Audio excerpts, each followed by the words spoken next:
Sangye chedan tsoge cho namala chancho bardo dani kyauso che dagi jinso gembe so namange dola penjira sangye duboro jo sangye chedan tsoge cho namala chancho bardo dani kyauso che dagi jinso gimbe so namange dola penjira sangye duboro shu sangye chedan tsoge cho namala chancho bardo dani kyauso che dagi jinso gimbe so namange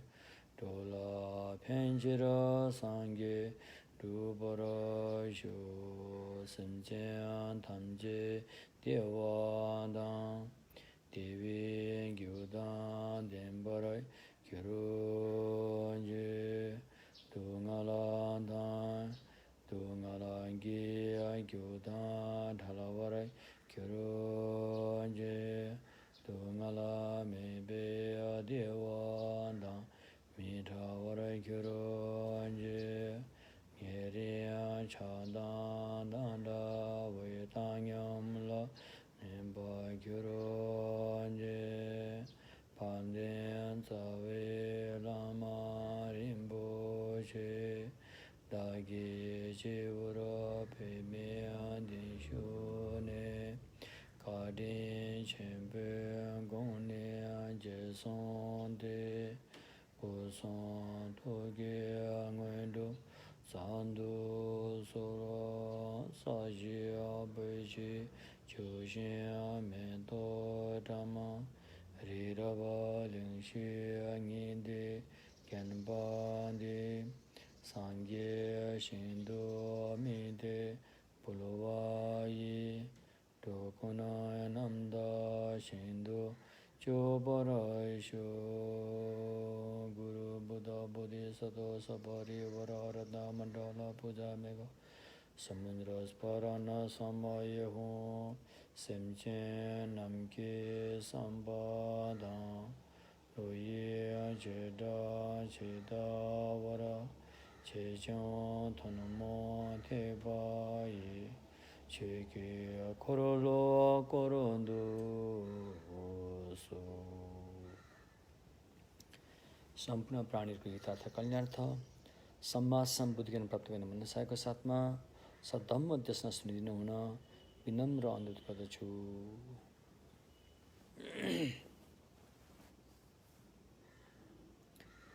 Mahayana सूत्र अलङ्कारको धम्म देशनामा अहिले हामी महत्त्वपूर्ण विषयमा प्रवेश गरिसकेका छौं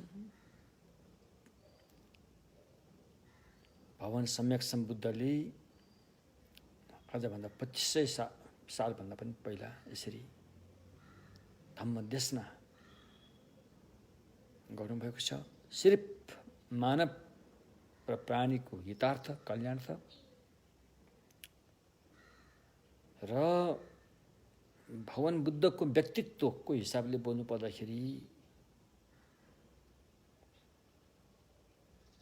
अरूले कुनै गुण लायो या नलायो अरूबाट कुनै गुण लगाइयो या नलगाइयो त्यसतर्फ ध्यान नदिएर मात्र प्राणीको हितार्थ कल्याणार्थको लागि उहाँ स्वयं लाग्नु भएको हामीले पाउँछौं र बुद्धत्व त्यो यस्तो अवस्था हो जुन अवस्था प्राप्त गर्न सक्यो भने हाम्रो सारा दुःख समाप्त भएर जानेछन्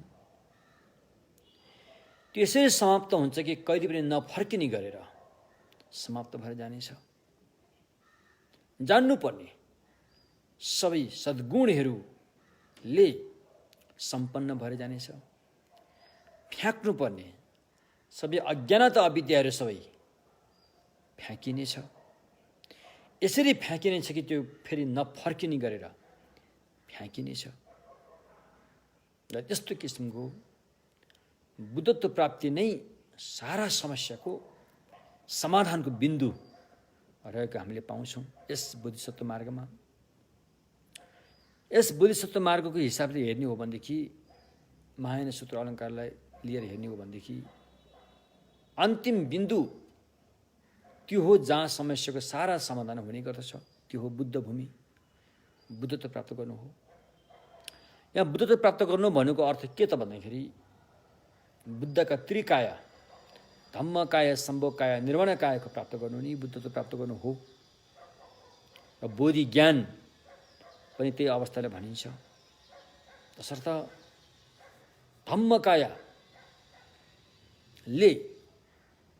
आफूलाई सक्षम बनाएर त्यसलाई पूर्णता दिनेछ भने रूपकाय अर्थात् सम्भोगकाय र निर्माणकायले अरूलाई सक्षम बनाएर अरूलाई सही मार्ग देखाएर अरूको समाधान, समस्याको समाधान गर्नेछ। तसर्थ यी त्रिकायको प्राप्ति नै समस्याको समाधान हो। अझै महायानका अधिकांश बोधिसत्व त्रिपिटकहरूबाट हेर्ने हो भने त, जस्तो एउटा सानो उदाहरण, सद्धर्म पुण्डरिकलाई लिएर हेर्ने हो भने पनि अन्तिम पुग्ने बिन्दु भनेको चाहिँ सम्मा सम्बुद्ध भूमि नै हो। चाहे अरहत्व नै किन नहोस्, चाहे प्रत्येक बुद्ध नै किन नहोस्, उहाँहरू पनि एकपल्ट सम्मा सम्बुद्ध भूमिमा पुग्ने भन्ने हुन्छ। अनि मात्रै सारा समस्याको समाधान हुन्छ भनेर सद्धर्म पुण्डरिकमा यसरी उल्लेख गरिएको छ। र निरुपदेशेष निर्वाण प्राप्त गरिसकेका ती अरहतहरू पनि कुनै यस्तो एउटा अवस्थामा रहेका हुन्छन् जुन अवस्थामा लामो समयसम्म त्यो अवस्थामा बिताउनु पर्ने हुन्छ। र कुनै बेला सम्मासम भगवान बुद्धको ज्योतिको प्रकाशले उनीहरूलाई त्यस अवस्थाबाट भिउजाइनेछ र पुनः बोधिचित्त उत्पाद गराइनेछ। र 10 पारमीको साधना गर्दै उहाँहरूले पनि अन्ततगतो सम्मा सम्बुद्धत्व नै प्राप्त गर्नुहुनेछ अरे। त्यस सूत्रको भनाइ त्यस्तो छ। तिनै कुरालाई लिएर अहिले माध्यमिक अवतार ग्रन्थ जो आचार्य चन्द्रकृतिद्वारा रचना गर्नुभएको हो, त्यस ग्रन्थमा पनि अन्तिममा एउटै फल प्राप्त, एउटै मार्ग, अन्तिमको मार्ग चाहिँ एउटै मार्ग एउटै फल हो।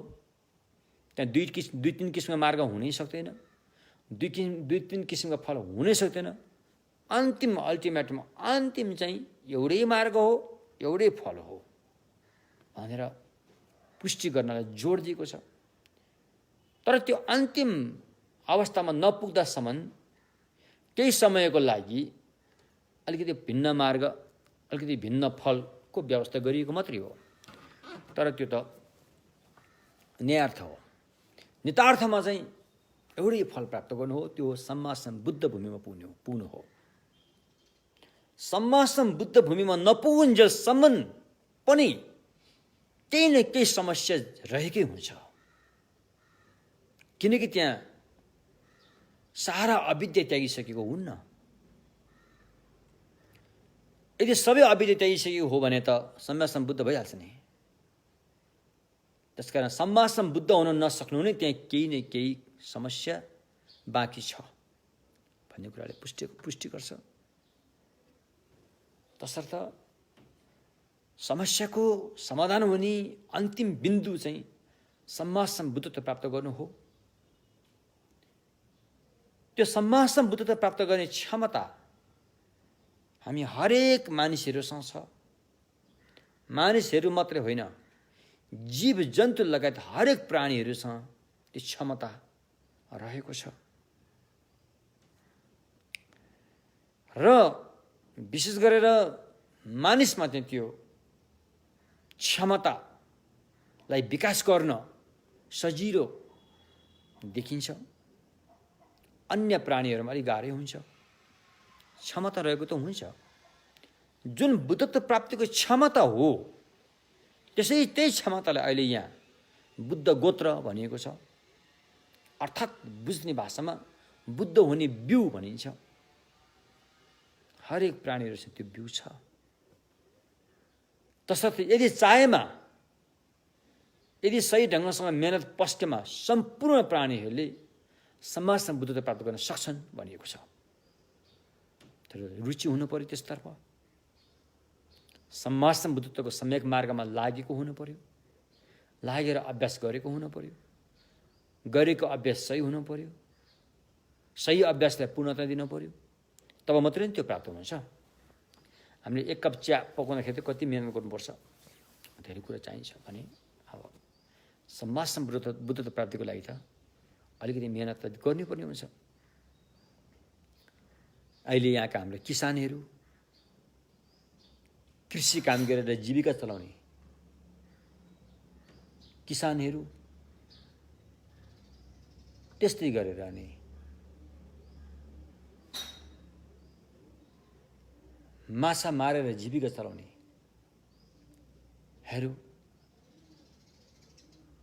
उनीहरूले हरेक दिन घाम भनेर घाम भन्दैनन्, पानी भनेर पानी भन्दैनन्, त्यस्तो बडा बहुत कठिन गरेर चाहिँ मेहनत गरेका हुन्छन्, परिश्रम गरेर पसिना बगाएर मेहनत गरेका हुन्छन् भने त्यो के को लागि? यो छोटो चोलाको लागि, छोटो अवधिको लागि त्यति बढी मेहनत गरेर खर्चेको हुन्छ भने अब यसतर्फ समाजसँग बुद्ध हुनको लागि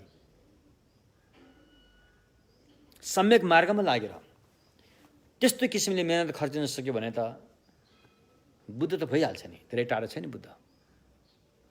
तर के गर्नु? हामी अन्धकारमा भौँतारिरहेका छौँ। बाटो पनि थाहा छैन हामीलाई, कताबाट गएर कहाँ पुग्छ र कताबाट गएर कहाँ पुग्छ त्यो बाटो पनि हामीलाई थाहा छैन। हामी अल्मलिरहेका छौँ। तसर्थ समाजसँग बुद्धत्व प्राप्तिको लागि एउटा साहस, आँट र अठोट प्रण, प्रतिज्ञा र एउटा आत्मविश्वास हुनुपर्छ। त्यस्ता व्यक्तिहरू भोलि गएर समाजसँग बुद्ध हुनेछन्। जब समाजसँग बुद्ध हुन्छन् भने त्यहाँ आर्य बोधिसत्वहरू पनि हुनेछन्, अरहतहरू पनि हुनेछन्, प्रत्येक बुद्धहरूको पनि उदय हुनेछ। यदि समाजसँग बुद्धै हुँदैन भने न त त्यहाँ बोधिसत्व हुन्छन्, न त त्यहाँ अरहत हुन्छन्, न त त्यहाँ प्रत्येक बुद्ध नै हुन्छन्। तिनीहरू कोही पनि हुँदैनन्। त्यसकारण बुद्ध वंश, बुद्धको वंशलाई अहिले हामी यो छोराछोरीको वंशको कुरा गरिरहेका होइनौँ, ज्ञानको वंश, बुद्ध वंश जीवित राख्नलाई पनि समाजसँग बुद्धत्व प्राप्त गर्न नितान्त जरुरी छ। तसर्थ महायान सूत्र अलङ्कारले तपाईँलाई के सिकाउँदैछ भन्दाखेरि यो जुनमा पनि खुसी जीवन, मरेपछि पनि खुसी जीवन, भोलि गएर अन्तिम फल बुद्ध भूमिमा पुगेपछि पनि खुसी जीवन, त्यो कसरी प्राप्त गर्ने भन्ने कुरा नै महायान सूत्र अलङ्कारले यहाँ भन्दैछ। महायान सूत्र अलङ्कारले यो पनि भन्दैछ कि अहिलेसम्म हामी कुन हिसाबले जीवन धानिरहेका छौँ भन्दाखेरि आफ्नो स्वार्थको लागि, मेरो लागि, मेरा हाम्राको लागि भनेर नि स्वार्थलाई बहुत महत्त्व दिएर लागि परिरहेका थियौँ र छौँ पनि। यसले गर्दाखेरि हाम्रो समस्या झन् बढ्दै गयो, समाधान भएन। अब महायान सूत्र अलङ्कारले हामीलाई के सिकाइरहेछ भन्दाखेरि चाहिँ साँच्चै कि यदि हामी सुख चाहन्छौँ, शान्त चित्त भएको चाहन्छौँ, दान्त चित्त भएको चाहन्छौँ, सुखी जीवन चाहन्छौँ भने तिमी अरूको लागि जीवित रहनुपर्छ, न कि आफ्नो लागि भनेर यसले यसरी सिकाइरहेको छ। अरूको लागि जीवित रहने हैन। हामीले जीवनमा जे गर्छौँ, जे काम गरे तापनि मात्र अरूको हितको लागि, अरूको कल्याणको लागि हैन। चाहे हामी खाना पकाउँला त्यो पनि अरूको हितको लागि, चाहे आफूले खाना खाएको पनि अरूको हितको लागि हामी खानेवाला छैनौँ।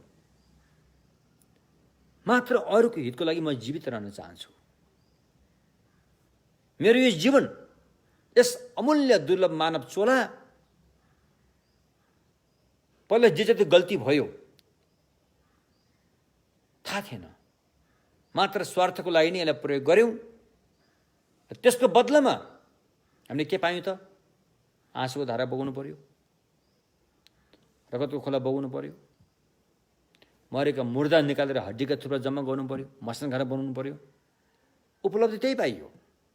अब हामी त्यस्तो काम दिनेवाला छैनौँ। अब हामी अरूको लागि जीवित रहनेछौँ। सारा जीवन अरूको हितको लागि समर्पित भएर चाहिँ लाग्नेछौँ। त्यसको बदलामा हामी के चाहन्छौँ? हामी के पनि चाहँदैनौँ। त्यसको बदलामा सम्मासम बुद्ध हुन चाहन्छ, त्यो पनि अरूको लागि चाहने, आफ्नो लागि होइन है। फेरि त्यो पनि अरूको लागि। सम्मासम बुद्ध चाहने पनि अरूको लागि, किनकि सम्मासम बुद्ध त प्राप्त गर्यो भने कि त्यहाँ चाहिँ दया, करुणा, क्षमता, शक्तिको चाहिँ भण्डार हुन्छ, ज्ञानको भण्डार हुन्छ। र त्यो प्राप्त भएपछि अनि अरूको हित सजिलैसँग गर्न सक्ने भएकोले अनि सम्मासम बुद्ध त प्राप्ति पनि मात्र अरूको हितको लागि चाहने त्यति हो, आफ्नो लागि के पनि चाहँदैन। त यस्तो किसिमले जीवनशैलीलाई अपनाउन सक्यो भनेदेखि, अहिले आज यही ठाउँबाट अपनाउन सक्यो भनेदेखि सुख यहीँबाट सुरु भइसक्यो। सुखी जीवन, भले तपाईँ गृहस्थी व्यावहारिक जीवनमा रहनुभएको भए तापनि तपाईँले पालन पोषण गरेका बालबच्चाहरूलाई पनि तपाईँले मात्र अरूको हितको लागि तपाईँले बालबच्चा पाल्दै हुनुहुन्छ। तपाईँको जीवनमा कमाएको पैसा खर्च बालबच्चालाई गर्दाखेरि मात्र अरूको हितको लागि। भोलि यी बालबच्चा राम्रोसँग पढाइ लेखाइ ठुलो भएपछि धेरै प्राणीको हित गर्न सकुन्, यिनीहरूले चाहिँ धेरै प्राणीको उद्धार गर्न सकुन् भन्ने भावनाबाट प्रेरित भएर नै बालबच्चा पाल्ने हो, न कि आफ्नो लागि। किनकि अरूको, तपाईँलाई यो थाहा पाउनुपर्छ कि अरूको हित नै आफ्नो हित हुनेछ भन्ने कुरामा तपाईँ विश्वस्त हुनुपर्छ। अरूको हित गर्यो भने मेरो हित हुन्छ भनेर आसक्ति भएर होइन कि प्रकृतिको नियममा जब हामी अरूप्रति तथास्तु भएर, निष्पक्ष भएर, समर्पित भएर काम गर्छौँ भने आफ्नो हित त सतह बन्दै जान्छ, आफसे आफ बन्दै जान्छ भन्ने कुरामा तपाईँ विश्वस्त हुनुपर्छ। न कि लोभी भएर, न कि आसक्ति भएर, होइन। त प्रकृतिको नियमबाट आफ्नो सुख नै अरूको हातमा छ। तपाईँले जब अरूप्रति तपाईँ समर्पित, तपाईँको जीवनलाई अरूप्रति समर्पित गर्दै जानुहुन्छ, तपाईँको सुख बढ्दै जान्छ, तपाईँको चिन्ता घट्दै जान्छ, मनमा एक किसिमको पवित्र आनन्द, सुख उत्पत्ति हुँदै जान्छ। धुर्त्याइ, झुठी, लोभी कुराहरू चाहिँ हट्दै जान्छन् जीवनबाट। त्यसकारण के हामी साँच्चीकै सुखी चाहन्छौँ? सुखी जीवन चाहन्छौँ? मन सुख भएको देख्न चाहन्छौँ? चिन्ताबाट मुक्त भएको मन देख्न चाहन्छौँ भने अब उपरान्त हामी मात्र अरूको लागि नै जीवित रहनेछौँ। यो आफ्नो लागि भने चाहिँ महाभूत रहेछ, यो महापिशाची हो। यसले हामीलाई हरदम हामीलाई दुःख दिएरै छोडिरहेछ, हामीलाई समस्यामा पारेरै छोडिरहेको छ। अब यसको हामीलाई आवश्यक छैन। मेरो लागि स्वार्थ, मेरै लागि, यो पनि मेरै लागि, धर्म गरे पनि मेरै लागि, कर्म गरे पनि मेरै लागि,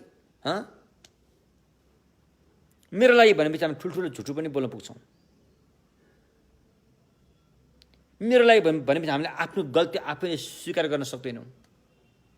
त्यसले गर्दाखेरि हाम्रो जीवन बहुत दुःखी भएर गएको थियो र गइरहेको छ, भइरहेको छ। तसर्थ अब उपरान्त हामीले चाहिँ हामी जे गर्छौँ मात्र अरूको लागि गर्छौँ। मनको भावनाबाट पहिले त्यस्तो किसिमको बानी पार्नु पर्यो। यदि हामी अरू कुरा छोडिदिउँ, सास पनि अरूको लागि नै फेर्नेछौँ। हामी स्वार्थको लागि सास फेर्ने छैनौँ, सास पनि अरूको लागि नै फेर्नेछौँ। घरबाट एक पाइला चाल्दाखेरि पनि आफ्नो स्वार्थको लागि चाल्ने छैनौँ, मात्र अरूको हितको लागि नै पाइला चाल्नेछौँ। यस्तो किसिमले जीवन चाहिँ त्यसतर्फ बानी पर्दै गयो भनेदेखि चाहिँ हाम्रो हुन्छ अलिकति हामीलाई यहाँ मोबाइलले अलिकति दुःख दिँदैछ।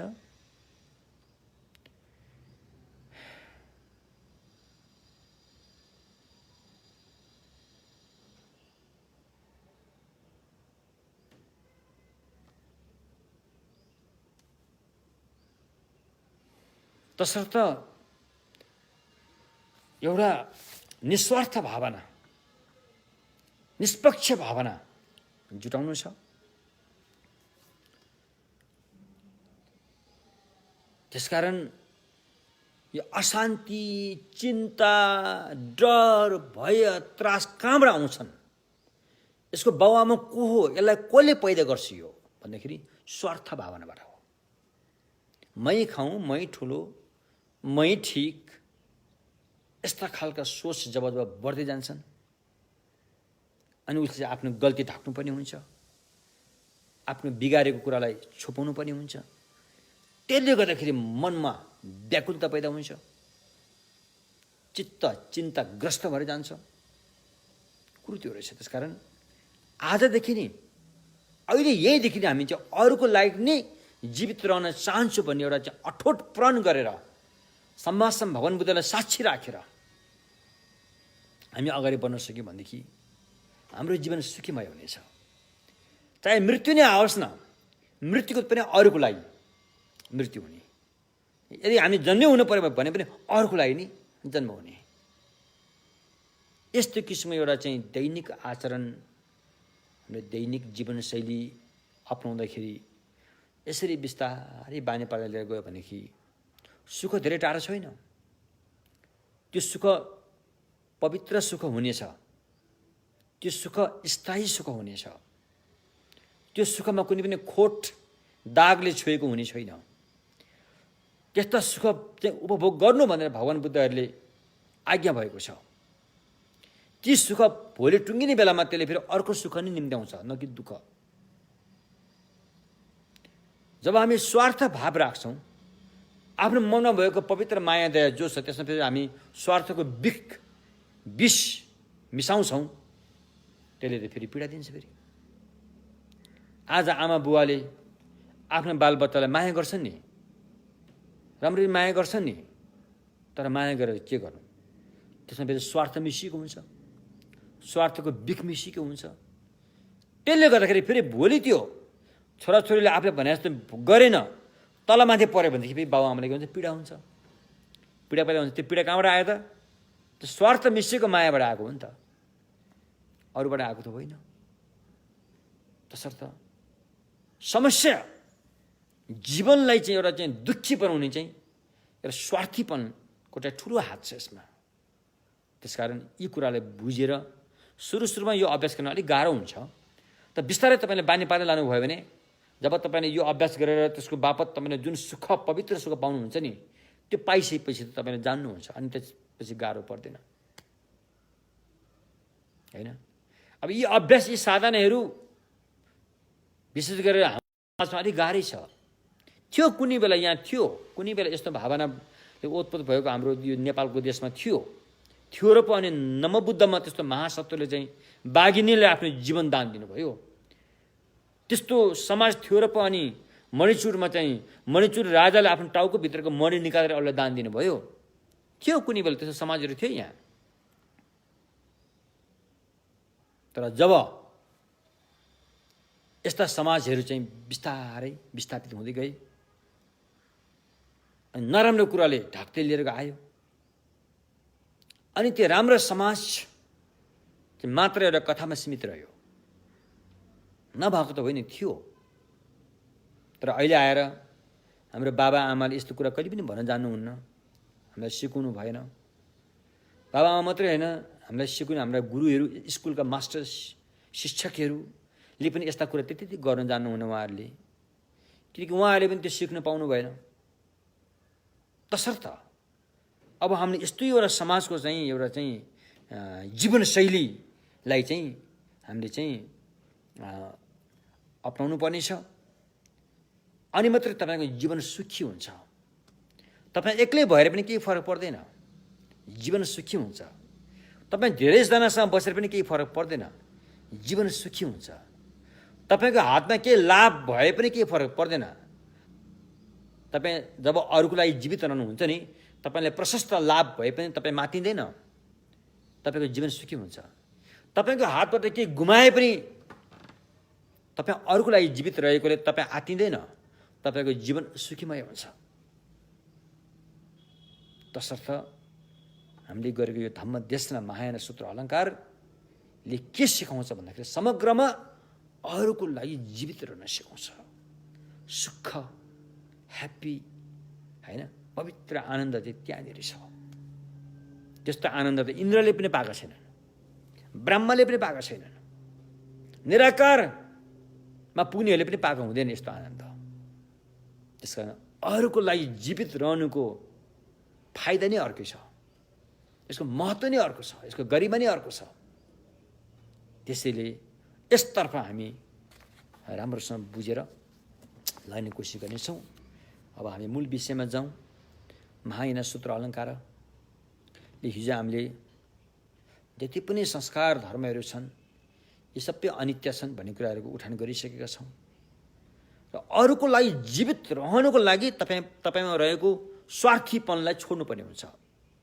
स्वार्थीपनलाई यसै छोड्दैन, यो स्वार्थीपन त यसै छोड्दैन। यो त अनादिकालदेखि तपाईँको मनमा चाप्रा चाप्रा चाप्रा भएर बसेर आएको हुन्छ। यो त यो स्वार्थीपनले त तब मात्रै हामीलाई छोड्छ जब तपाईँले सच्चाइलाई बोध गर्नुहुन्छ, सच्चाइलाई जान्नुहुन्छ, तब मात्रै यो स्वार्थले छोड्छ। किनकि यो स्वार्थ चाहिँ कहाँ टिकेको हुन्छ? झुटोमा टिकेको हुन्छ, धुर्त्याइमा टिकेको हुन्छ, फट्याइमा टिकेको हुन्छ। यो वास्तविकतामा टिकेको हुँदैन। त्यसले जब हाम्रो मनमा यस्तो एउटा चाहिँ प्रज्ञाको ज्योति जाग्यो जसले सच्चाइको दर्शन गर्दछ, तब यो धुर्त्याइ, यी स्वार्थी, छली, कपटीहरू चाहिँ तुरन्तै आफ्नो मनबाट सदाको लागि चाहिँ पन्छेर जान्छन्। तसर्थ कुरोको चुरो यही हो, हामी किन दुखी छौँ, हामीले किन भनेको पुगिरहेको छौँ भन्दाखेरि मात्र स्वार्थको कारणले। अब यो स्वार्थको चाहिँ गहिराइ हेर्दाखेरि स्वार्थ कहाँबाट आउँछ भन्दाखेरि चाहिँ सच्चाइको दर्शन नपाउनाले, झुठो कुरोलाई सत्य भन्नाले, अनित्यलाई नित्य भन्नाले, अनात्मालाई आत्मा भन्नाले, दुःख भएको सत्यलाई नबुझेर दुःखलाई सुख भन्ने ठान्नाले नै यो कुरोहरूको हामीले सामना गर्नु परेको हो। बुझ्नुभयो नि? त्यसकारण महायान सूत्र अलङ्कारले हिजो अनित्यको कुराहरू हामीले उठान गरिसकेका छौँ। हरेक विषयवस्तुहरू उत्पन्न हुन साथै रहने अवस्था हुँदैन भन्नुको तात्पर्य, चाहे त्यो प्रकृतिले बनाएको होस्, चाहे त्यो कुनै मानवले अथवा अरू कसैले बनाइएको होस्, बनेका निर्मित भएका जति पनि छन् यी सारा विषयवस्तुहरू पहिलो क्षणको अवस्थाबाट दोस्रो क्षणमा पुग्नुभन्दा पहिला नि त्यो समाप्त भइसकेको हुन्छ। सर्न सक्दैन। पहिलो क्षणको अवस्थाबाट त्यही पहिलो क्षणलाई नत्यागिकन दोस्रो क्षणमा पुग्न सक्ने अवसरै छैन। किनकि दोस्रो क्षणमा पुग्नुभन्दा पहिला त्यो नष्ट भइसकेको हुन्छ।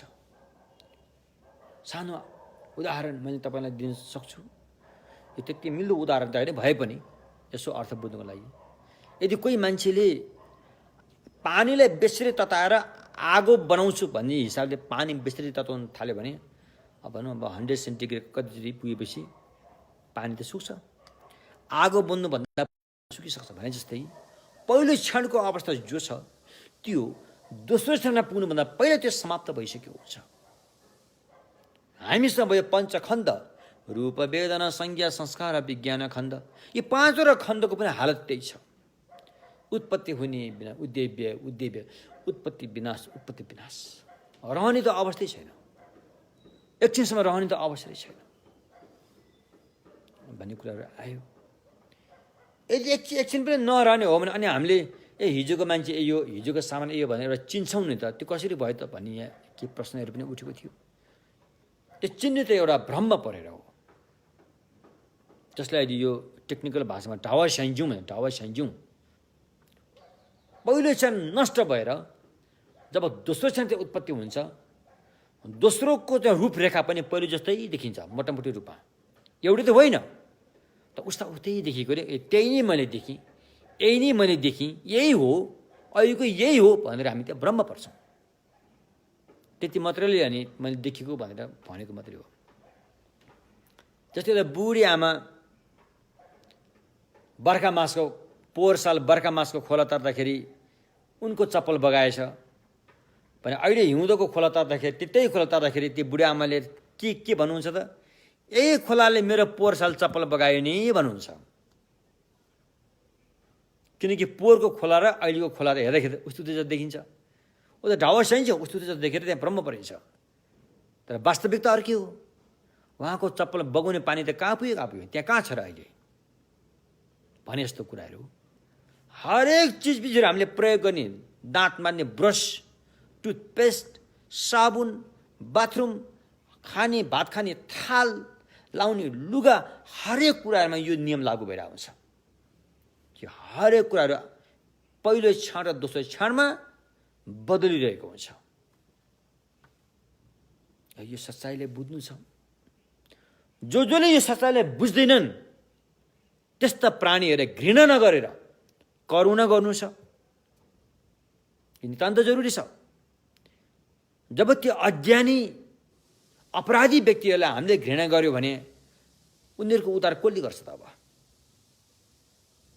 त्यस्ता अपराधी दुष्ट व्यक्तिहरूलाई पवित्र मायाको जरुरी छ। यो दुष्ट भयो, यो अपराध भयो भनेर उसको शरीरलाई हानि पुर्याउनु भन्दा पनि उसको मनमा रहेको जुन दुष्टपन छ त्यसलाई हटाउन जरुरी छ।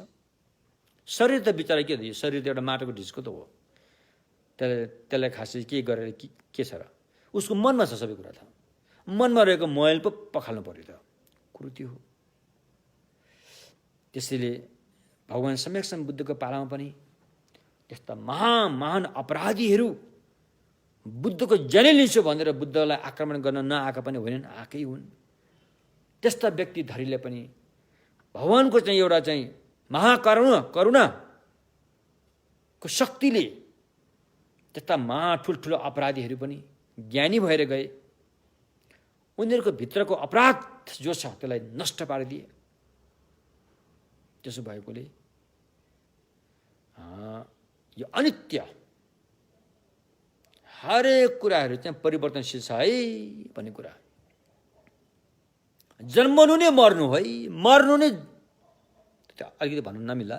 यो जन्मनु नै मर्ने को हो त? जो जन्मियो त्यो मात्रै मर्ने हो, हेर्नुहोस् है कुरा। तर हामीले त यो कुरा स्वीकार गर्दैनौँ। जन्मेपछि मर्नुपर्छ भने बाहिरी मनले मात्रै अब करकापले मानिरहेका हुन्छौँ, किनकि देख्छौँ नि त, मरेको देख्छौँ नि त। तर भित्री मनले कहिले पनि आफू मर्छु भनेर हामीले चाहिँ त्यति स्वीकार गर्न सिकिरहेको हुँदैन। स्वीकारिहाले तापनि 80 वर्षपछि मरौँला, 100 वर्षपछि मरौँला भन्ने बहानाहरू बन्दै जान्छन्, थपिँदै जान्छ त्यहाँ। तर जब तपाईँले सच्चाइको दर्शन पाउनुहुन्छ, सच्चाइ त अर्कै छ। जब तपाईँ झुठो कुरोमा चाहिँ बहाना बनाएर त्यसको भरोसामा बस्नुहुन्छ, तपाईँले ठुलो धोका खानुहुन्छ, ठुलो धक्का लाग्छ त्यति बेला। र अनि तपाईँ खप्न नसकेर रुनु पनि हुन्छ, आँसुको धारा बग्छ त्यहाँ। कुरो त्यसो हो। नत्र भने त जन्मिनु नै मर्नुको लागि जन्मेको। जन्मनु र मर्नु भनेको जान्नेको लागि, यस्तो ज्ञान बुझ्नेको लागि। म त के पनि भन्न चाहन्छु भनेदेखि ह्याप्पी बर्थडे जुन तपाईँलाई मान्नुहुन्छ, अब ह्याप्पी डेथ डे पनि मान्न हुन्छ जस्तो यहाँ लाग्छ। किनकि ह्याप्पी बर्थडे र ह्याप्पी डेथ डे चाहिँ एउटै त नभनौँ, अलिकति तपाईँलाई गाह्रै होला सुन्ने व्यक्तिहरूलाई, ती कुरा बराबरकै हिस्सेदारी हुन्। किनकि जसले ह्याप्पी बर्थडे मान्यो त्यही नै मर्ने हो, अरू मर्दैन। जसको ह्याप्पी बर्थडे जन्मदिन भन्छौँ नि, जन्मदिन पाएका व्यक्ति नै मर्ने हो, अरू मर्दैनन्। तसर्थ यो हाम्रो यो मानव चोलालाई हैन, यसलाई सदुपयोग गर्नुको लागि अरूको हितमा समर्पित गरेर चाहिँ यसलाई हामीले काममा लगाइरहनु छ। यसले अब हामीले पाप गर्न दिनेवाला छैन। हामी अरूको सेवक भएर खटिरहनु पर्ने छ।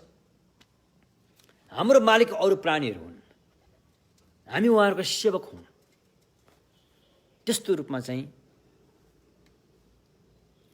हैन, यो तन मन वचनलाई नहुने काम गर्न नदिएर यसलाई सही ढङ्गसँग सदुपयोग गर्न सक्यो भने ह्याप्पी यही छ।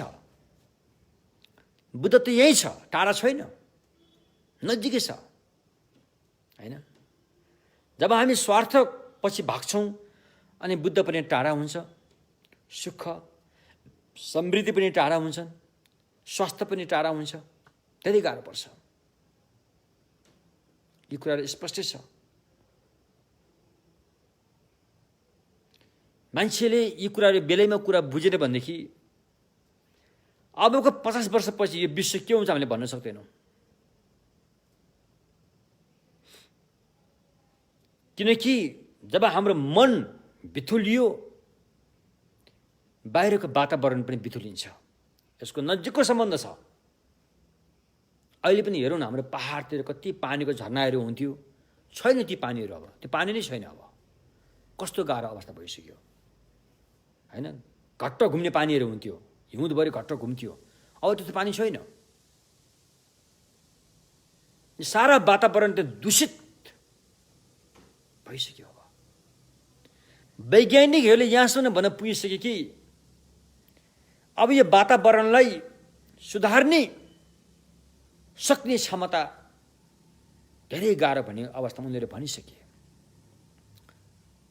केही वर्ष पहिला तिनै वैज्ञानिकहरूले भन्थे कि अलिअलि वातावरण दूषित भए पनि त्यसलाई चाहिँ सुधार्न सकिन्छ,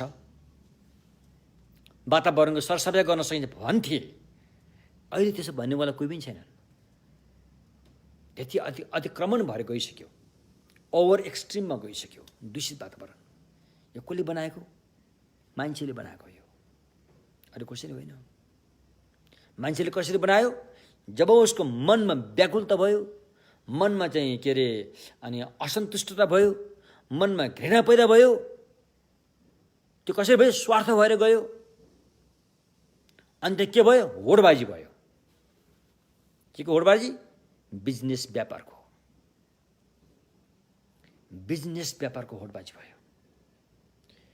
अनि त्यस्ता बिजनेस व्यापारमा सबभन्दा धेरै छिटोभन्दा छिटो धनी कसरी हुन्छ त?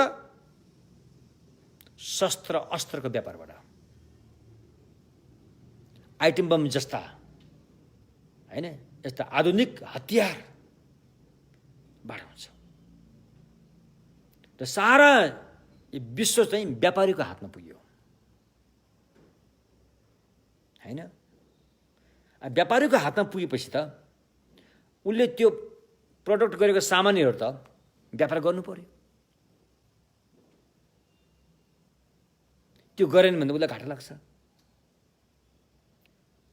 चाहे त्यो सामान बनाउँदाखेरि पृथ्वी तात्तिए पनि तात्तियोस्, गए भाडमा भनेर उनीहरूले त्यस्ता खतरा खतरा हतियारहरूको चाहिँ सृजना गरे। अब अहिले आएर त्यहाँ के भयो त? विश्वलाई बचाउने कि यता व्यापारलाई बचाउने, दुईटा च्यालेन्ज आइसक्यो। हाम्रो पालमा आइसक्यो अहिले। किनकि त्यो दूषित हतियारहरू बनाउँदाखेरि दूषित वायुहरू वातावरणमा फैलिएर जान्छन्। त्यसले चाहिँ ग्लोबल वार्मिङ, पृथ्वी तात्तिएर आउँछ। त्यसले फेरि पानी पर्ने बेलामा पानी पार्दैन, पानी अनावश्यक पर्ने बेलामा बढी पानी पारेर खोडाबाडी पहिरो आउने गर्छ।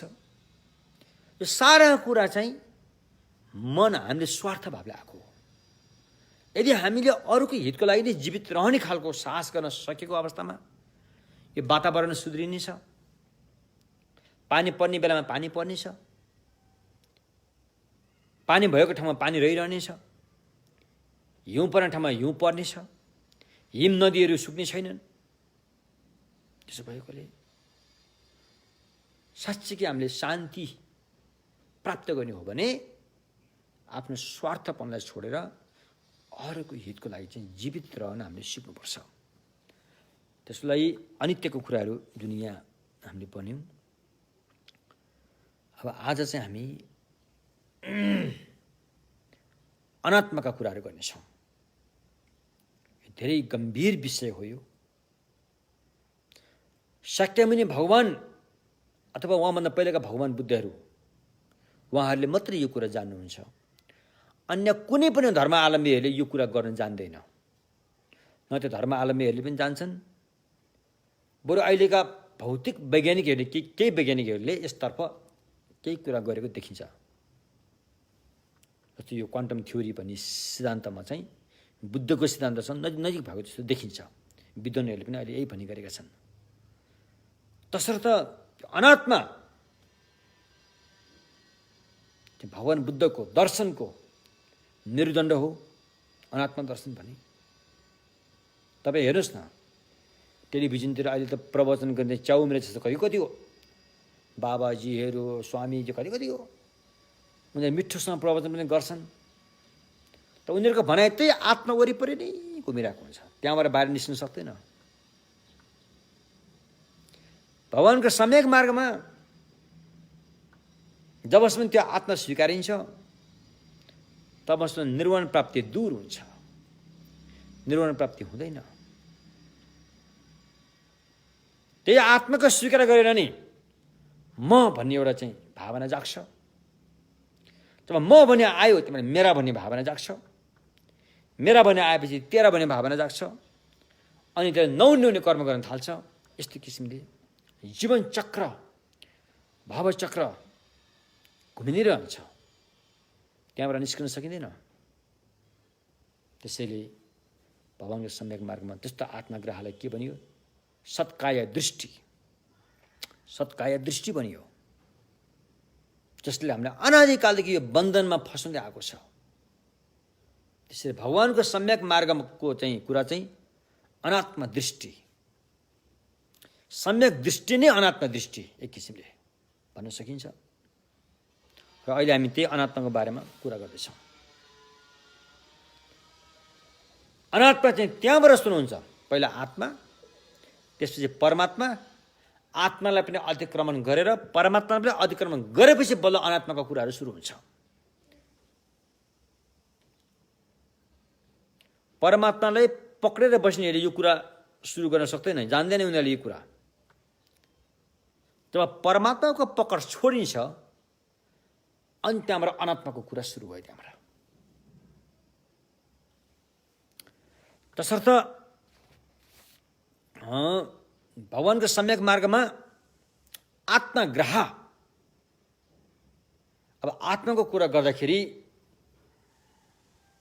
विभिन्न दर्शनहरूका कुराहरू आउँछन्, तर भगवानको सम्यक मार्गबाट बाहिर रहेका जति पनि दर्शन छन् यी सबै उनीहरूले आत्मा सम्बन्धी नै कुरा गर्छन्। चाहे त्यो चारवक उच्छेदवादीको सिद्धान्त नै किन नहोस्, उसले पनि आत्माकै कुरा गर्छ। जिउँदो छौँ जसले आत्मा छ भन्छ, मरेपछि आत्मा छैन भन्छ। अनि ती बाहेकका अन्य सिद्धान्तहरूले, चाहे अहिले पश्चिमबाट आएको सिद्धान्त किन नहोस्, क्रिस्चियनको सिद्धान्त, इस्लामको सिद्धान्त, अथवा यहाँ अहिले हाम्रो यहाँका अब वैदिक सिद्धान्तहरू भए, जैनको सिद्धान्तहरू भए, उनीहरू सबैको चाहिँ अन्तिम बिन्दु दर्शनको गाँठी कुरा गर्ने भनेको चाहिँ आत्माको कुरा गर्ने हो। यसरी आत्माको कुरा गर्दाखेरि जब भगवान शाक्यमुनिको यस पृथ्वीमा आगमन भयो अनि यसतर्फ बुद्धले खुब अनुसन्धान गरे। सबैले आत्माका कुरा गर्छन्। आत्मा हो के भन्नेमा भगवानको एकदम चासोको साथ भगवान शाक्य मुनिले यसतर्फ चाहिँ अनुसन्धान गरेको देखिन्छ। अरू कसैले पनि आत्माको बारेमा अनुसन्धान गरेको हुँदैन। आत्मा छ त्यसलाई चिन्नुपर्छ, चिन्नेपछि मुक्त हुन्छ भन्नेमै थिए सबै। तर भगवान शाक्य मुनिको अनुसन्धानमा आत्मा चिन्नुभन्दा पहिला आत्मा छ कि छैन त्यसलाई चाहिँ पहिला पत्ता लगाउँ भन्नेतर्फ गयो। अलिक गहिराइमा गयो। त्यसलाई चिन्नुभन्दा पहिला होइन, पहिले त्यो छ कि छ त्यो भएकोलाई भएको भनेर चिन्ने हो कि नभएकोलाई फेरि छ भनेर चिन्नु हो? यो छ भने के हो त आत्मा भन्ने बुद्धको अनुसन्धान त्यसरी सुरु भयो। यसरी सुरु हुँदाखेरि भगवानले कसरी अनुसन्धान गर्नुभयो? विद्वत वर्गदेखि लिएर र अनपढ गोठालोसम्म अथवा कुनै पशु प्राणीहरूसम्म शाक्य मुनिले चाहिँ अनुसन्धान गरे। यसरी अनुसन्धान गरेर हेर्दाखेरि उहाँले के पाउनुभयो त? चाहे ती विद्वत वर्ग एउटा ज्ञानको हिसाबले नै किन नहोस्, चाहे त्यो जातका हिसाबले ब्राह्मण पण्डित नै किन नहोस्, चाहे त्यो अधिकार पावर शक्तिको हिसाबले राजा महाराज नै किन नहोस्, चाहे कुनै ठुल्ठुलो व्यापारी नै किन नहुन्, चाहे एउटा चाहिँ अनपढ गोठालो जस्तो नै किन नहोस्, चाहे त्यो अब पुरै दुखी भिखारी होइन मगन्ते नै किन नहोस्, जो कोहीले पनि आत्मा आत्मा भनिरहेका छन् त्यो कुन आधारमा भनिरहेका छन् भन्दाखेरि यही पञ्चखण्डको आधारमा भनेका छन् भन्ने टुङ्गोमा पुग्यो। चाहे कुनै पनि पशु प्राणीलाई अरूले हतियार देखाउँदाखेरि, अरूले दण्ड देखाउँदाखेरि त्यो पशु प्राणीहरू पनि तर्सिन्छन्, झस्किन्छन्, उनीहरूको आँखाबाट आँसुधारा बग्छ। उसले बोल्न सक्दैन, उसले थाहा पाउँछ यसले मलाई मार्दैछ नि भनेर थाहा पाउँछ। यो सारा कुरा चाहिँ यही पञ्चखण्डलाई आधार मानेर म आत्मा भनेर पकडेको रहेछ भन्ने कुरा चाहिँ भगवान बुद्धले यो डिस्कभर गर्नुभयो। जुन पहिलेका बुद्धहरूले पनि यही गरेका थिए र अहिलेका बुद्धहरूले पनि यही पत्ता लगाउनु भयो। यसरी पत्ता लगाइसकेपछि यदि हाम्रो एउटा आत्माप्रतिको धारणा र यो पञ्चखण्डको वास्तविकता कि मिल्दोजुल्दो छ त भने मिल्दोजुल्दो त छैन। हाम्रो धारणा के छ आत्माप्रति? म भने एउटै हुनु पर्यो, म भने एउटै ढिक्क हुनु पर्यो, म भने पवित्र हुनु पर्यो, म भने कहिले पनि नबदलिने अविनाशी हुनु पर्यो, हिजोको म यही, आजको म यही, भोलिको म यही, 80 वर्ष 100 वर्षपछि म पनि यही एउटै म भन्ने खालको हाम्रो आत्माप्रतिको धारणा हामीमा त्यो छ भने पञ्चखण्डको वास्तविकता त्यो छैन। पञ्चखण्डको वास्तविकता के छ त? पञ्चखण्डको वास्तविकता त यो त अपवित्र छ, यो त एउटै होइन। टुक्रा टाक्री कयौँ हाडका टुक्रा मासु रगतहरूबाट चाहिँ जोडजाड भएर चाहिँ बनेको कुरो हो। यो एउटै त होइन। यो पवित्र पनि छैन यो, किनकि हाम्रो शरीरमा भएको 9वटा प्वालहरू जहाँ छन् हरेक प्वालबाट चाहिँ कुनै पनि पवित्र चिज आएको देखिन्न।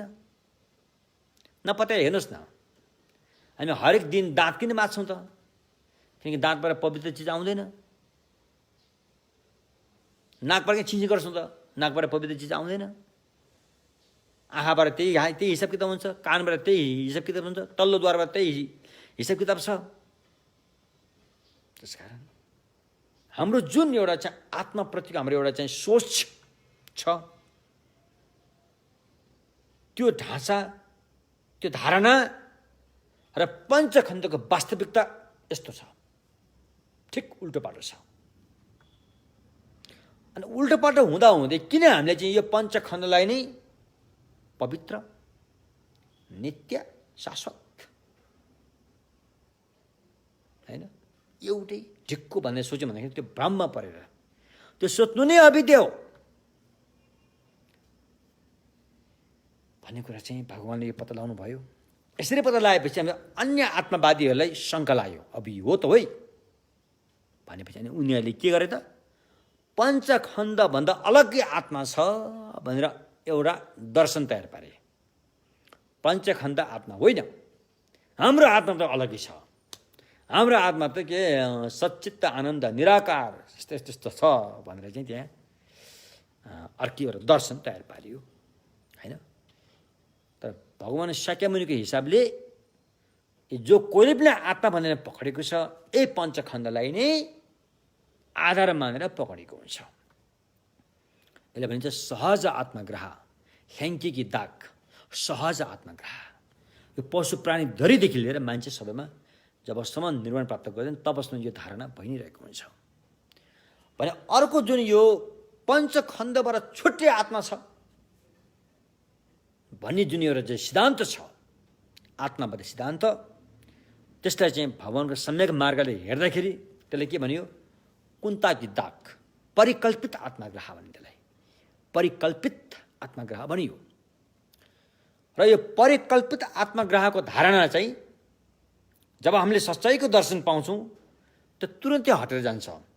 दर्शन मार्ग अथवा भनौँ एक किसिमले स्वतापन्न हुन साथै त्यो त्यहाँ तुरन्तै हटिजान्छ। तर यो सहज आत्मग्रह भन्ने जो छ यो सच्चाइको दर्शन पाउनु छ तुरन्तै हट्दैन। यो फेरि यसले फेरि भावना मार्गबाट अभ्यास गर्दै गर्दै लगाएर यसलाई चाहिँ हटाउनु पर्ने हुन्छ। तसर्थ र आत्मा र अनात्मा भन्ने कुरा चाहिँ हामीले यसरी बुझ्नुपर्छ है त। बुझ्नु भने के यसमा अब हामीले अब अहिले हामी एकदम होइन सम्यक दृष्टिको बारेमा कुरा गर्दैछौँ। यस्तो कुरा गर्दाखेरि यहाँ खण्डन पनि हुन्छ, मण्डन पनि हुन्छ, आफ्नो मतको यहाँ प्रस्तुत गरिन्छ, आफ्नो मतको के पहिला अरूको मतको खण्डन गरिन्छ, होइन? अनि आफ्नो मतको प्रस्तुत गरिन्छ, अनि आफ्नो मतलाई अरूले गरेको खण्डनको समाधान पनि गरिन्छ।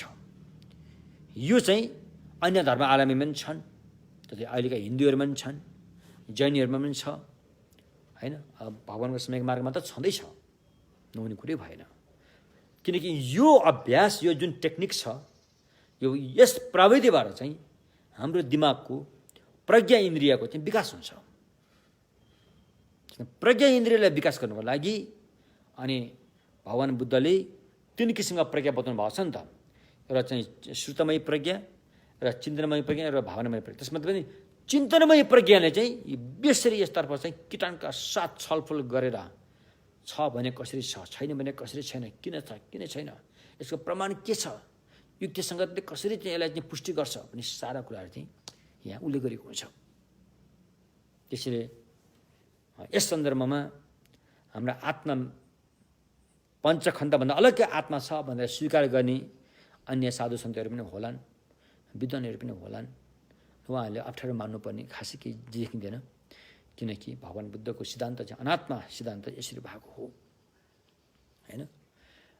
त्यसो भएकोले भगवानको सम्यक मार्गमा चाहिँ हामीले अहिलेसम्म मैले बौद्ध धर्म अध्ययन गरेर बुझेअनुसार चाहिँ भगवानको सम्यक मार्गमा चाहिँ त्यति पनि हामीले आत्मा भनेर पक्रिरहेको हुन्छ। यही पञ्चखण्डलाई नै म भनेर धारणा बनाइरहेका हुन्छौँ।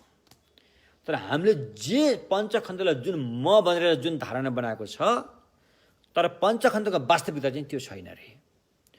पञ्चखण्डको वास्तविकता के छ त भन्दाखेरि यो त दुःख छ, यो अपवित्रता छ, अपवित्र छ, यो चाहिँ के अरे अनि अनित्य छ, अनि चाहिँ अनात्मा छ। त्यस्तो सच्चाइमा त्यो हुँदाहुँदै पनि अनि हामीले अनादिकालदेखिको अविद्याको वासनाको भ्रममा परेर यसैलाई म भनेर आत्मा सम्झेर पक्रेर बसियो।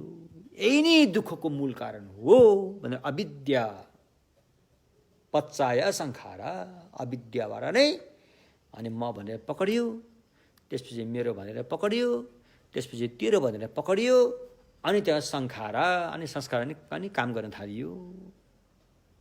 यसरी भावचक्रमा घुमिरहेको हुन्छ। जबसम्म यो पञ्चखण्ड प्रतिको म भन्ने आत्मग्रह सत्काय दृष्टि हट्दैन, तबसम्म संसारमा चाहे तपाईँ स्वर्गमै पुग्नुहोस्, चाहे तपाईँ ब्रह्मलोकमै पुग्नुहोस्, चाहे तपाईँ निराकार होइन अरूप धातुमा पुग्नुहोस्, तपाईँ संसारभित्रै भएको हुनेछ, संसारबाट निस्किएको हुँदैन। र संसारबाट निस्किनुको लागि त त्यस्तो भ्रमपूर्ण आत्मग्रहलाई छोड्नुपर्ने हुन्छ। त्यो तपाईँले तब मात्रै छोड्न सक्नुहुन्छ जब तपाईँले पञ्चखण्डको सच्चाइ जान्नुहुन्छ।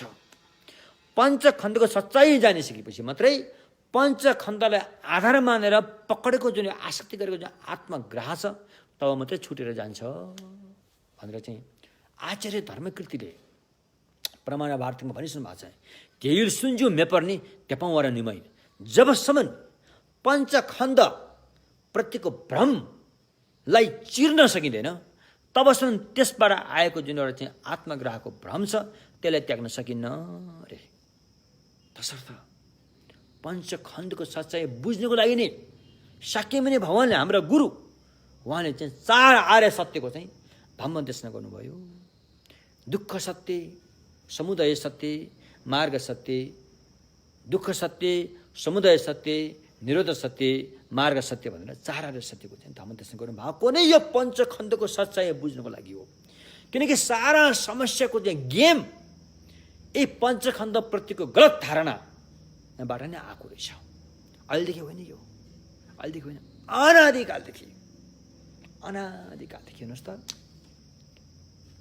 तसर्थ यो पञ्चखण्डको चाहिँ सच्चाइ बुझ्नुको लागि अहिले जुन यो अनि पञ्चखण्डको सच्चाइ जब हामीले यहाँ पस्किन्छ, जब हामीले त्यसको चाहिँ सच्चाइ बुझ्दछौँ भने तब त्यसप्रतिको एउटा भ्रमपूर्ण धारणा पनि टुट्नेछ।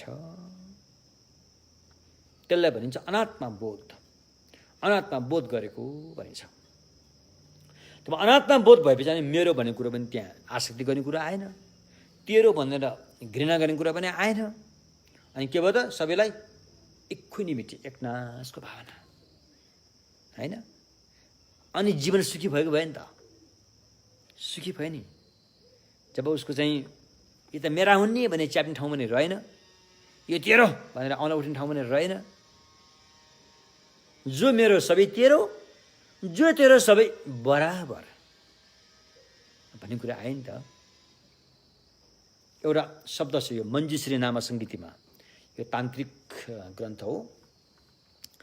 त्यहाँ एउटा शब्द छ मारिक गोङे बुब्जेपा भनेको छ। एउटा मारिक गोङे बुझेपा यो बुद्धको धर्म के हो त, अविद्याको अन्डा फुटाउने धर्म हो यो। बुझ्नुभयो नि के, बुद्धको धर्मले अविद्याको अन्डा बनाउने होइन कि अविद्याको अन्डा फोर्ने धर्म हो यो। मारिक गोङे बुब्जेपा। यो अविद्याको अन्डा कसरी फोरिन्छ त भन्दाखेरि सच्चाइको दर्शन पाएपछि मात्रै अविद्याको अन्डा फोरिन्छ। यसले फोरिँदैन। यो अन्डा त धेरै बलियोसँग बसेको छ, अनादिकालदेखि बसेको छ। त्यसकारण यो अविद्याको अन्डा फोर्नको लागि अनि भगवान बुद्धले धम्मचक्र गर्नुभएको हो होइन। तसर्थ अब हामी अगाडि बढौँ। यो मैले अलिकति तौर तरिका अनात्मा भने के रहेछ, आत्मा भने के रहेछ भन्ने कुरा हामीले अहिले केही कुरा बुझ्यौँ। र पशु प्राणीदेखि लिएर मान्छेहरू देवताहरूसम्मले म आत्मा भन्छौँ। यो चाहिँ के आधारमा भनेको रहेछ, यसलाई बुद्धले कुन रूपमा देख्नुभयो भन्दाखेरि यही पञ्चखण्डकै आधारमा भनेको रहेछ भन्ने कुरा बुझ्यो।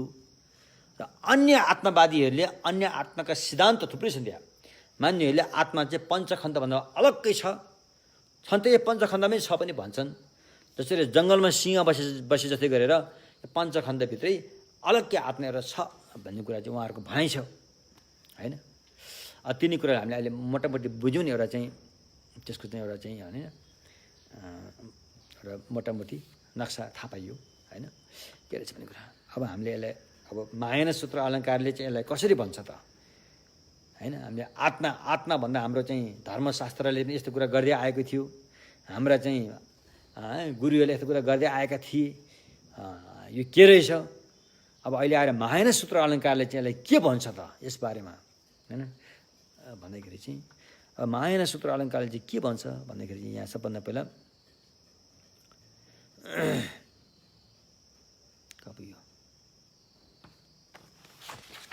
महायान सूत्र अलङ्कारको भनाइ चाहिँ अब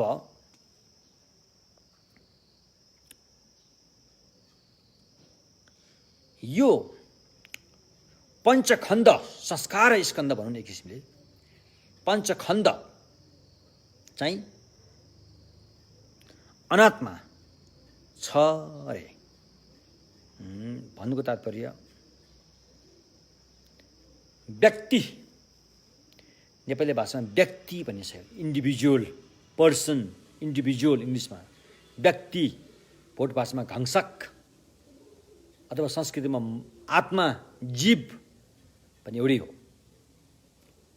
बुझ्नु भने के त्यस कारण व्यक्ति आत्मा जीव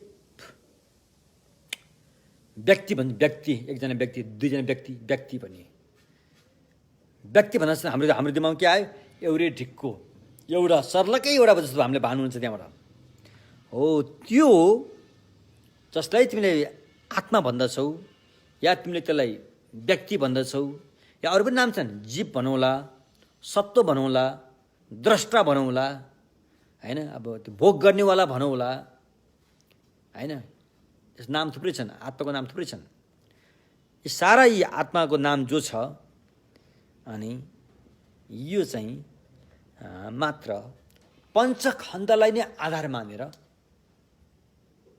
लिएको हुन्छ अरे यसको आधारभूत चाहिँ पञ्चखण्ड नै हो पञ्चखण्डलाई सबभन्दा पहिला सूक्ष्म किसिमको अविद्याले सत्ता स्वीकार गर्छ पञ्चखण्डको सत्ता स्वीकार गरे पछाडि अनि एउटा आत्मा भन्ने परिकल्पना गर्छ त्यसपछि आत्मग्राह गर्छ भन्ने कुरा आयो त्यसो भएकोले अब वास्तवमा के रहेछ त आत्मा भनेको त यही पञ्चखण्डलाई आधार मानेर पो आसक्ति गरेको रहेछ त्योभन्दा अरू चाहिँ छैन रहेछ भन्ने कुरा बुझ्यो अब त्यस्तो आत्मा यदि जुन एउटा आत्मावादीको सिद्धान्तमा बताएको आत्मा जस्तो स्वतन्त्र आत्मा भन्छ नि त्यस्तो चाहिँ एउटा नाम राख्ने एउटा कुरो हो तर द्रव्यसत छैन अरे इनहेरेन्टली एक्जिस्टेन्ट द्रव्यसतको रूपमा त्यो छैन अरे कुनै एउटा पदार्थ द्रव्यको रूपमा त्यो छैन अरे बुझ्नु भने के भगवानको सम्यक मार्गमा आत्मालाई माने नमाने भन्ने पनि होइन एउटा काम चलाउको हिसाबले मात्रै स्वीकारेको हुन्छ त्योभन्दा बढीमा गयो कि आत्मग्राह भइसक्यो त्यहाँ फेरि खतरा भइसक्यो मात्र एउटा काम चलाउको हिसाबले लोक ख्याति लोकले मानेको हिसाबले मात्रै यसलाई चाहिँ स्वीकार गरे किनभने त्यो गर्नु पनि पर्छ गरेन भने त्यहाँ अलिकति लोक व्यवहारमा चल्न गाह्रो हुन्छ किनकि लोक व्यवहार म भन्दा मान्नु पऱ्यो म आएँ म गएँ म बसेँ मैले खाएँ होइन मैले पिएँ मैले यो गरेँ म उसो गरेँ भन्नु पऱ्यो नि त त्यतिको हिसाबले मात्रै स्वीकार गरेको हो तर आत्मवादी सिद्धान्तले जस्तो गरेर एउटा सत्तासिद्ध द्रव्यसिद्ध जस्तो कुरालाई स्वीकारेको होइन र द्रव्यसिद्ध छ भन्नेलाई चाहिँ यहाँ खनन गरिन्छ बुझ्नु भने के तसर्थ यहाँ प्रतिज्ञा महायान सूत्र अलङ्कारले प्रतिज्ञा के गरेको छ त भन्दाखेरि स्वतन्त्र आत्मा भने त्यो छैन मात्र काम चलाउको हिसाबले स्वतन्त्र आत्मा भने वास्तविकतामा त्यो छैन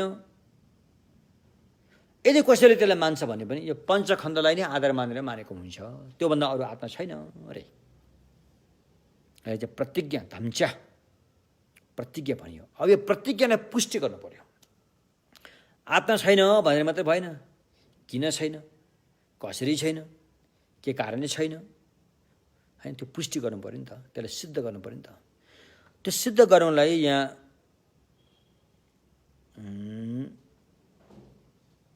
युक्तिसङ्गत प्रयोग भएको छ।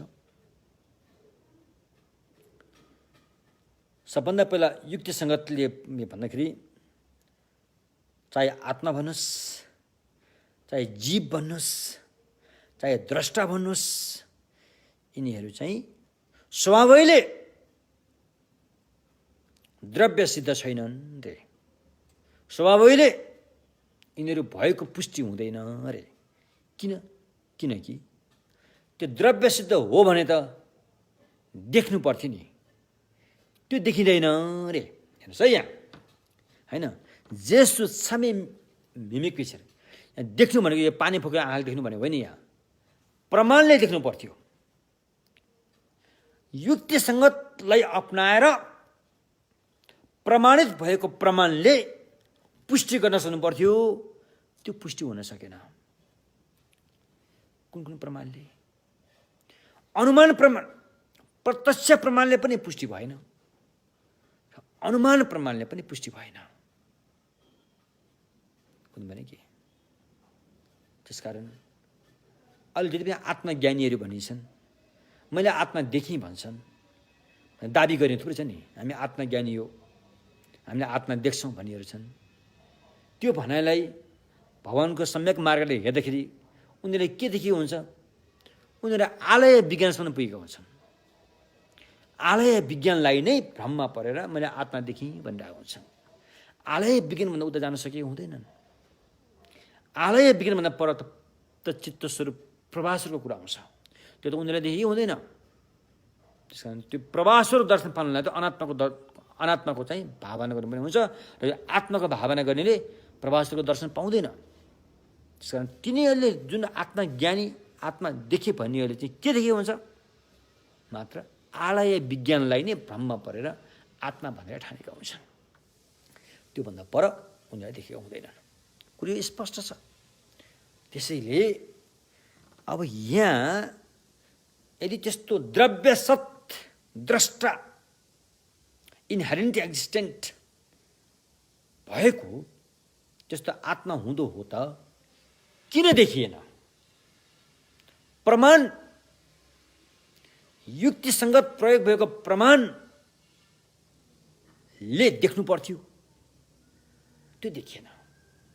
न त सिधै देखिने प्रत्यक्ष प्रमाणले पनि देखिएको छैन, वा त्रिविध हेतु सम्पन्न भएको, त्रिविध हेतु रहेको अनुमान प्रमाणले पनि त्यसलाई देखिएको छैन।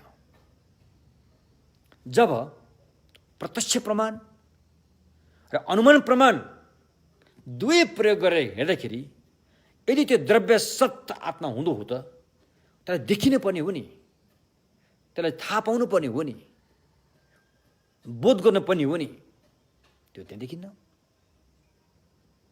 भनेर यो प्रस्तुत गरियो। हेर्नुहोस् है, यसरी यस भन्दाखेरि अब यहाँ महायान सूत्र अलङ्कारले चाहिँ यसरी भनेको छ। अब यही कुरालाई लिएर यदि हामी माध्यमिक अवतारमा जाने हो भने आचार्य चन्द्रकृतिले यही कुरालाई उहाँले चाहिँ कसरी भन्नुभएको छ त भन्दाखेरि, स्वतन्त्र भएको सच्चित्त आनन्द भन्नुहोस् तपाईँले, या तपाईँलाई द्रष्टा भन्नुहोस्, या तपाईँले जीव भन्नुहोस्, या तपाईँले आत्मा भन्नुहोस्, जुन पञ्चखण्डबाट अलग्गै छ भनेर जुन मानिएको छ त्यस्तो आत्मा चाहिँ छैन रे। किन छैन भन्दाखेरि आचार्य चन्द्रकृतिले युक्तिसङ्गत यसरी हान्नु भएको छ त्यहाँ, किनकि त्यो उत्पत्ति नै भएको छैन रे। हेर्नुहोस् है त्यहाँ, किनकि आत्मावादीहरूले पनि, आत्मावादको सिद्धान्त मान्नेहरूले पनि आत्मा उत्पत्ति भयो भने मान्दैनन्। उनीहरूले मानेकै कुरालाई त्यहाँ कारण देखाएर त्यस्तो आत्मा छैन रे। जब उत्पत्ति नै भएको छैन भने त्यहाँ कसरी रहेको हुन्छ त भन्ने कुरा आयो। बुझ्नु भने के, त्यहाँ चाहिँ यसरी भनेको छ भने, तर अहिले यहाँ चाहिँ के भनेको छ त भन्दाखेरि चाहिँ त्यस्तो आत्मा हुनु हो त प्रमाणले प्रमाणित गर्नु पर्थ्यो, त कुनै पनि प्रमाणले प्रमाणित गर्न सकेन रे। त्यसैले त्यस्तो द्रव्यसत आत्मा भने चाहिँ छैन रे भन्ने कुरा आयो। अब फेरि उनीहरूले होइन त्यस्तो होइन, आत्मा त हुनै पर्छ, किन भन्दाखेरि किनकि हाम्रो मनले पनि म भने साँच्चीकै छ भन्ने हामीलाई भान हुन्छ नि, हामीले भान भइ अहिले पनि भइरहेको छ नि, म आएँ म गएँ म भने त हामीलाई एउटा महसुस भइरहेछ नि, म भने महसुस भइरहेछ नि भन्ने हुन्छ। अब यसमा अहिलेका हाम्रा केही आत्मावादी सिद्धान्त मान्नेहरूले आत्मा परमेश्वर ईश्वर छ भनेर केही प्रमाणहरू उनीहरू दिन खोजिरहेका हुन्छन्, तर एकदम भद्दा हुन्छ त्यो, त्यसले त्यसरी पुष्टि गर्न सक्दैन। यहाँ चाहिँ जुन म भन्ने हामीलाई जुन भान भइरहेछ नि त्यही हो आत्मा भनेर, त्यो त आत्मा होइन, किनकि तिमीले म भने साँच्चीकै छ भनेर जुन ठानिरहेको छौ, म भने वास्तविक छ, त्यो पनि द्रव्यसत इन्हेरेन्ट एक्जिस्टेन्सको रूपमा चाहिँ म भने छ भनेर तिमीले जुन कुरा भनिरहेका छौ, त्यो कुरा छ भनेर स्वीकार गर्ने त्यो दिमाग, त्यो मनले, त्यो बुद्धिले वास्तविकता बोध गरेको छैन रे, सच्चाइलाई बोध गरेको छैन रे। किनकि त्यो त उल्टो धारणा हो रे, उल्टो धारणा हो। कसरी भन्दाखेरि यदि यो पञ्चखण्ड नै म भन्छौ भने म भन्ने धारणा र पञ्चखण्डको वास्तविकता त एउटै छैन। कसरी? किनकि म भने त एउटै भन्ठान्छौ, पञ्चखण्ड त अनेक छ, यहाँ टुक्रा टक्री धेरै धेरै छन्, यसमा हाँगादिङ्गा धेरै छन्।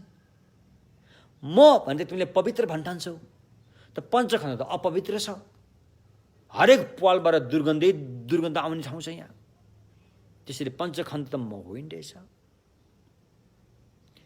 म भने तिमीले एउटै भन्ठान्छौ, हिजोको म पनि त्यही, आजको म पनि त्यही, भोलिको म पनि त्यही, होइन कयौँ वर्ष पहिलाको म पनि त्यही, कयौँ वर्ष पछिको म पनि एउटै म भन्ठान्छौ, मलाई नित्य भन्ठान्छौ, तर पञ्चखण्ड त त्यो होइन, पञ्चखण्ड त अनित्य छ, क्षण क्षण क्षण क्षणमा चाहिँ बदलिरहेको छ भन्ने कुराहरू ल्याएपछि यो चाहिँ आत्मा, पञ्चखण्ड आत्मा भनेर सोध्ने यो चाहिँ उल्टो धारणा हो रे।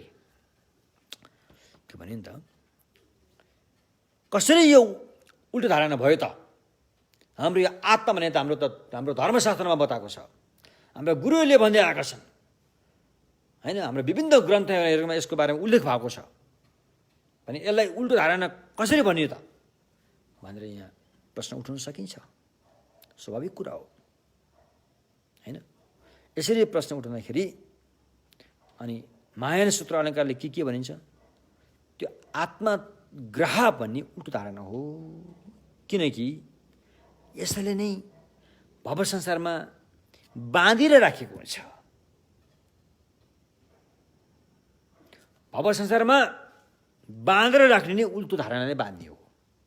त्यसमा आत्माग्रह नै त्यस्तो एउटा चिज हो जसले तपाईँलाई भव संसारमा बाँधेर पीडित पारिराखेको छ, त्यसरी यो चाहिँ उल्टो धारणा हो भनेर बतायो। किनकि म भने यो पञ्चखण्ड स्वयं म नहुँदै पनि भ्रममा परेर तिमी म भनेर पक्न पुग्यौ, नहुँदै पनि म भनेर आसक्ति गर्न पुग्यौ, नहुँदै पनि म भनेर अनि के अरे ग्रहण गर्न पुग्यौ, ग्रह गर्न पुग्यौ भनेर बतायो। र अर्को कुरा, जब म भनेपछि मेरो भन्ने आउँछ, मेरो भनेपछि लोभ आउँछ, त्यसबाट राग पैदा हुन्छ अरे। राग पैदा गर्ने कारण पनि यही हो। तपाईँले यो भावचक्रको गुम्बाहरूमा ठुला ठुला भावचक्र लेखिराखेका हुन्छन्, बाहिर गुम्बाभित्र बिहारभित्र पस्नुभन्दा बाहिर नै, होइन? यो मेरो हाम्रो आफ्नो दायाँपट्टि होला भावचक्रको चित्रहरू लेखिराखेका हुन्छन्। त्यो चित्रको बिच भागमा चाहिँ एउटा सुँगुर हुन्छ, सुँगुरको मुखबाट चाहिँ सर्प र चरा निस्किरहेको हुन्छ। त्यो भनेको कुरा चरा चाहिँ लोभको प्रतीक हो भने सर्प चाहिँ रिसको प्रतीक हो। सुँगुर चाहिँ मोहको प्रतीक हो। त्यसमा यो म भन्ने मोह सुँगुर जस्तै मोह भएकोले त्यो अविद्या मोहबाट चाहिँ राग चरा जस्तो होइन लोप पैदा हुन्छ अरे।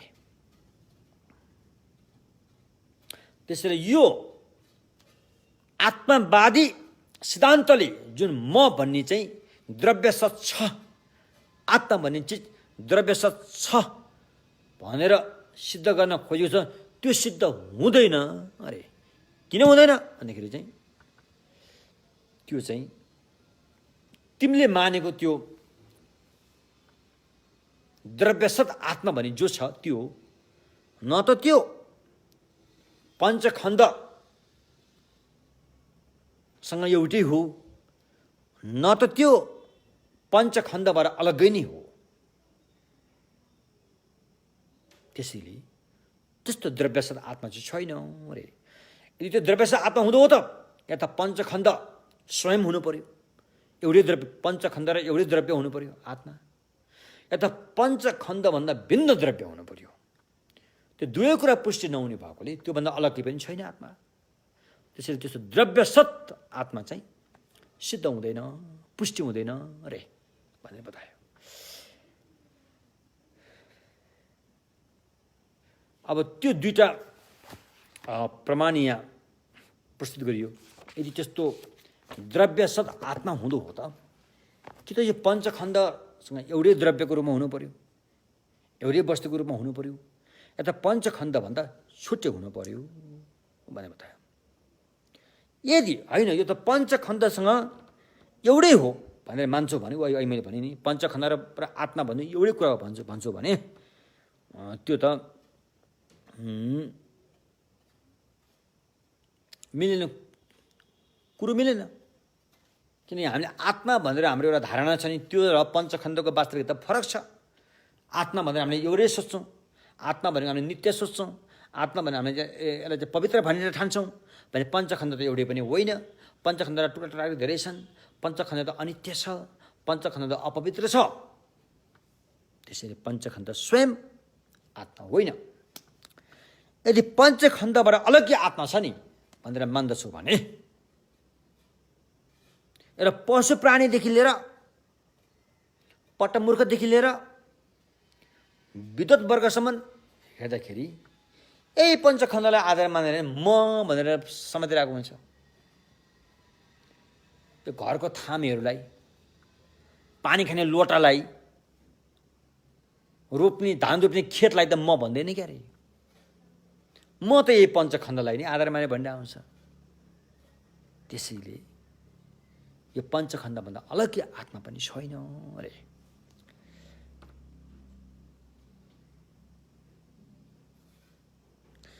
फेरि यहाँ अर्कोले भन्छ होइन आत्मा छ, आत्मा द्रव्यसत छ, त्यो छ नि त छ, त्यो पञ्चखण्डबाट, पञ्चखण्डसँग न त एक हो न त अलग नै हो। पञ्चखण्ड र आत्मा यो एक पनि होइन अलग पनि होइन भनिहरू पनि रहेछन्। फेरि त्यस्तो आत्मा छ अरे जुन पञ्चखण्डसँग एउटै पनि होइन, त्योभन्दा भिन्न पनि होइन, होइन त्यस्तो आत्मा छ नि भनेर भनिहरू पनि छन्। त्यसको लागि चाहिँ तिमीले प्रमाण प्रस्तुत गर्नुपर्छ। यतिकै छैन भने भन्नु मिल्दैन। कसरी छ त्यो त्यो प्रमाण प्रस्तुत गर भनेर यहाँ महायान सूत्र अलङ्कारले बतायो। अब यसको प्रमाण प्रस्तुत भोलि आउँछ होइन, भोलि हामी गरौँला। आज यो अलिकति गम्भीर विषय भएकोले प्रमाण सूत्र अलङ्कारको प्रवचन आज यतिमै हामी राखौँ। र सारांशमा हामीले आज के कुरा बुझ्यौँ भन्दाखेरि चाहिँ जुन चिज अनित्य छ, जुन कुरो क्षण क्षणमा बदलेर नासिने स्वभावको छ, त्यो चाहिँ त्यसलाई चाहिँ आत्मा भनेर पकाउनु हुँदैन, त्यसलाई म भनेर पकाउनु हुँदैन अरे। किनकि वास्तविकतामा त्यो म होइन भनेर बतायो। त्योभन्दा अलग्गै म पनि छैन, म पनि छैन अरे भन्ने बतायो नि त। कुरो त्यो भयो। अब हामी कर्म हेतु फलको मा जाउँ।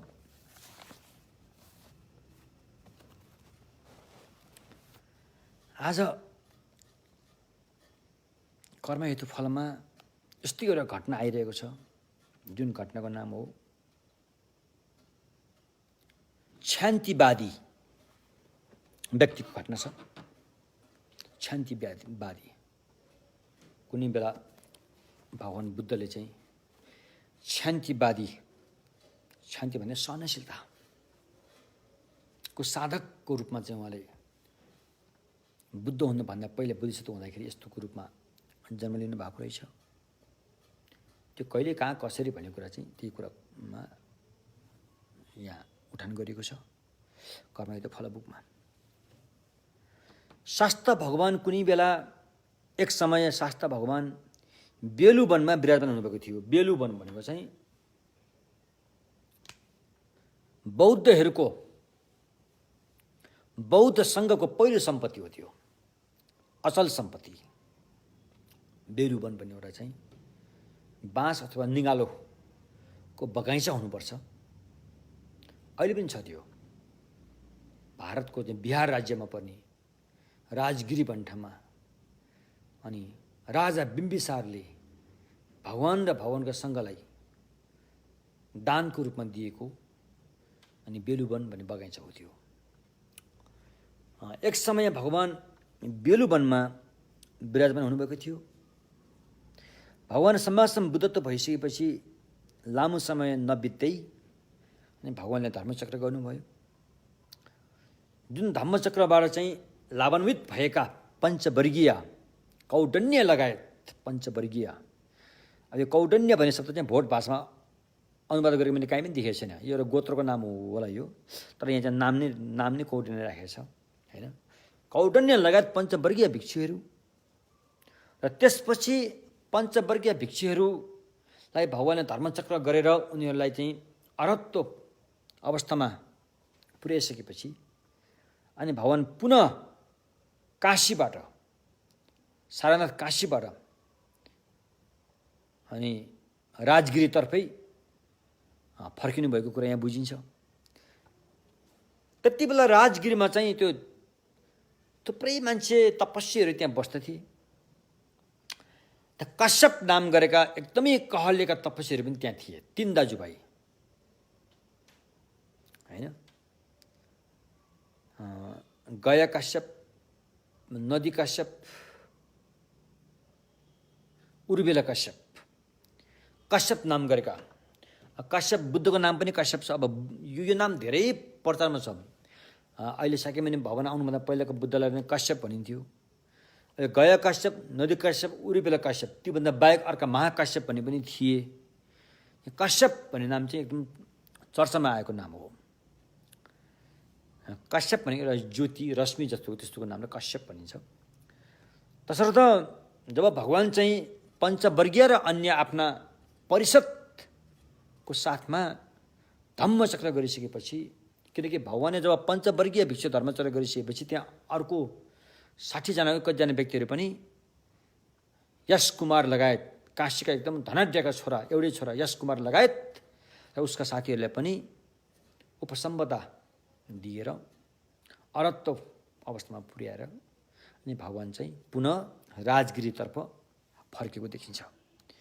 यसरी फर्केर आउँदाखेरि अनि भगवानले अनि नदी कश्यप लगायत 3 दाजुभाइलाई पनि आफ्नो ज्ञान देखाएर उनीहरूलाई शिक्षित पार्नुहुन्छ, दीक्षित पार्नुहुन्छ। उनीहरूले पनि अरहत्व फल लाभ गर्छन्। उनीहरू जटिल भनिन्छ। र यसरी जब भगवानको सँगमा चाहिँ धेरै व्यक्तिको अब एकदम नाम चलेका कश्यपहरू एकदम नाम चलेका पण्डित मात्रै होइन, ऋषि तपस्वीहरू थिए। उनीहरूको त्यो राजगिरीमा ठुलो सम्मान थियो, ठुलो आधार थियो, लोकले उनीहरूलाई खुब मान्दथे। त्यस्ताहरूले पनि भगवान बुद्धको पाउमै चरणमै शिरले ठोकेर चाहिँ उनीहरू चाहिँ भगवानको शासनमा चाहिँ होइन लागे। त्यो कुरा हल्ला चाहिँ दशै देशमा फैलियो। यस्ता चाहिँ नदी कश्यप, गया कश्यप, उर्मिला कश्यप र उनका आफ्ना शिष्य सहितले चाहिँ भगवान बुद्धको चाहिँ शरणमा गएर सम्यक मार्ग अपनाए भन्ने कुरा चाहिँ एकदमै फैलियो, त्यो चर्चा भयो।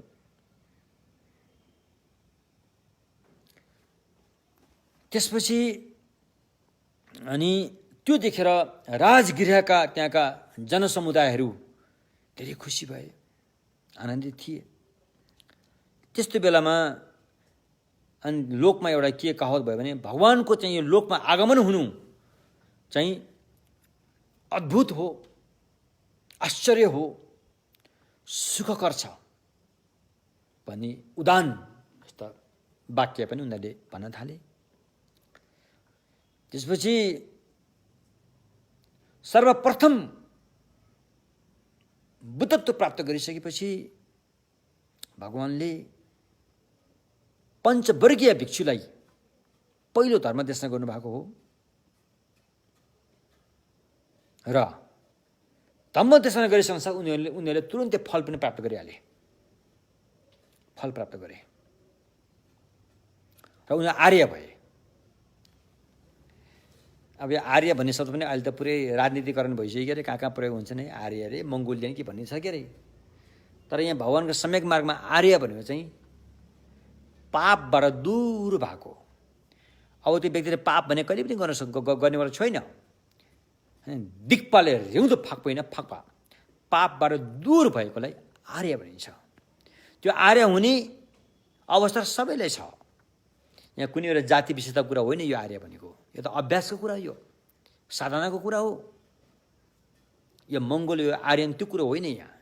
यहाँ चाहिँ नहुने काम गर्नेबाट दूर भएकोले होइन, अब उसले जे गर्छ राम्रै काम मात्रै गर्छ, जे बोल्छ राम्रै मात्रै बोल्छ, जे सोच्छ राम्रै मात्रै सोच्छ, त्यस्तोलाई आर्य भनिन्छ।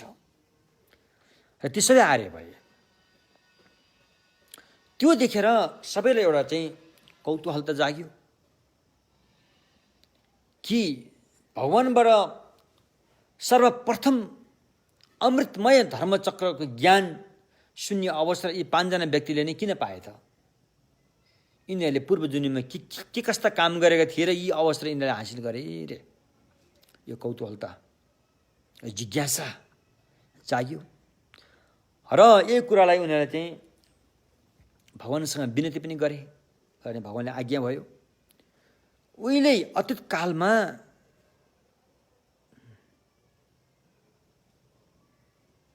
मैले एउटा प्रतिज्ञा गरेको थिएँ। अब यो बुद्धको भनाइ, भगवान बुद्धको भनाइ, मैले एउटा दृढ अठोट प्रतिज्ञा गरेको थिएँ। र त्यो प्रतिज्ञा गरेकोले त्यो प्रतिज्ञा के थियो त?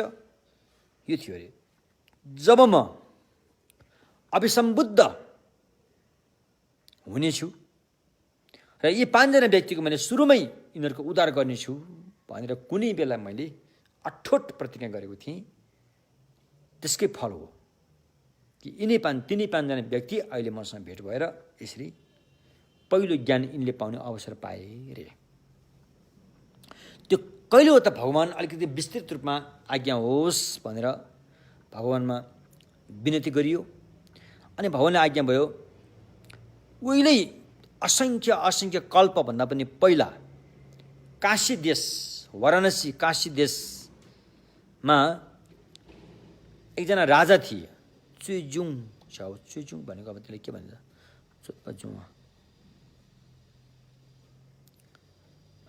चुइजुङ, अब मलाई यो आएन उल्टा गर्न। चुइजुङ नाम गरेका एकजना राजा थिए र त्यस बेला त्यस काशी देशमा एकजना शान्तिवादी साधक ऋषि भनौँ न, उनी चाहिँ त्यहाँ तपस्या गरेर बस्दथे अरे। र उनका आफ्ना 500 जना शिष्य, आफ्ना विद्यार्थीहरू चाहिँ 500 जना रहेछन्। ती होइन शान्तिवादीका 500 जना आफ्ना विद्यार्थी सहित उनीहरू शान्ति सहनशीलताको अभ्यास गरेर त्यही देशमा रहेका थिए। त्यति बेला ती राजा आफ्ना रानीहरू परिषद सहित लिएर उद्यान, राजाले घुम्ने जङ्गलहरू हुन्छ नि, उद्यान जङ्गलमा घुम्न आएका थिए। र राजा निकै थाकिसकेका थिए र एकछिन आराम गर्छु भनेर उनी रानीहरूलाई वरिपरि राखेर त्यो बिचमा सुत्यो। राजा सुत्यो। सुतिसकेपछि रानीहरूलाई पनि त्यो राजा सुतेको हेरेर दिक्क लाग्यो, योसँग के बस्ने, यसो घुम्न जाउँ भनेर सबै रानीहरू जरा उठेर यता कता उनीहरू छरिए, घुम्न गए। घुम्न गएको बेलामा उनीहरूले ती ऋषिमुनि देखे 500 जना हैन विद्यार्थीका गुरु शान्तिवादी उहाँ बोधिसत्व हुनुहुन्थ्यो। अहिले हाम्रो शाक्यमुनि बुद्ध नै त्यति बेला त्यो रूप त्यो चोला लिएको रहेछ नि। त्यस्तो देखेपछि ती ऋषिलाई देखेर ती रानीहरू राजकुमारीहरू ती ऋषिप्रति श्रद्धा चित्त र सद्भाव जाग्यो। श्रद्धा चित्त जागेर ती ऋषिमुनिको अगाडि गएर उनी सबै बसेर सत्सम्मानका साथ बसेर हामीलाई धम्म देशना गरिदिनुहोस्, हामीलाई ज्ञान सुनाइदिनुहोस् भनेर विनती गरे। यसरी विनती गरे उता त्यस्तो भइरहेको थियो भने यता राजा चाहिँ फेरि निन्द्राबाट बिउज्यो। यसो बिउज्यो हेर्दाखेरि त रानी पनि छैनन्, राजकुमारी पनि छैन, राजकुमार पनि छैनन्, कहाँ गए? ओहो, मेरो देश त दुश्मनले हमला गरे क्या हो, कोही पनि छैन नि यहाँ भनेर राजा अलिकति हैन उसको मनमा अलिकति त्यस्तो खालको भाव आयो।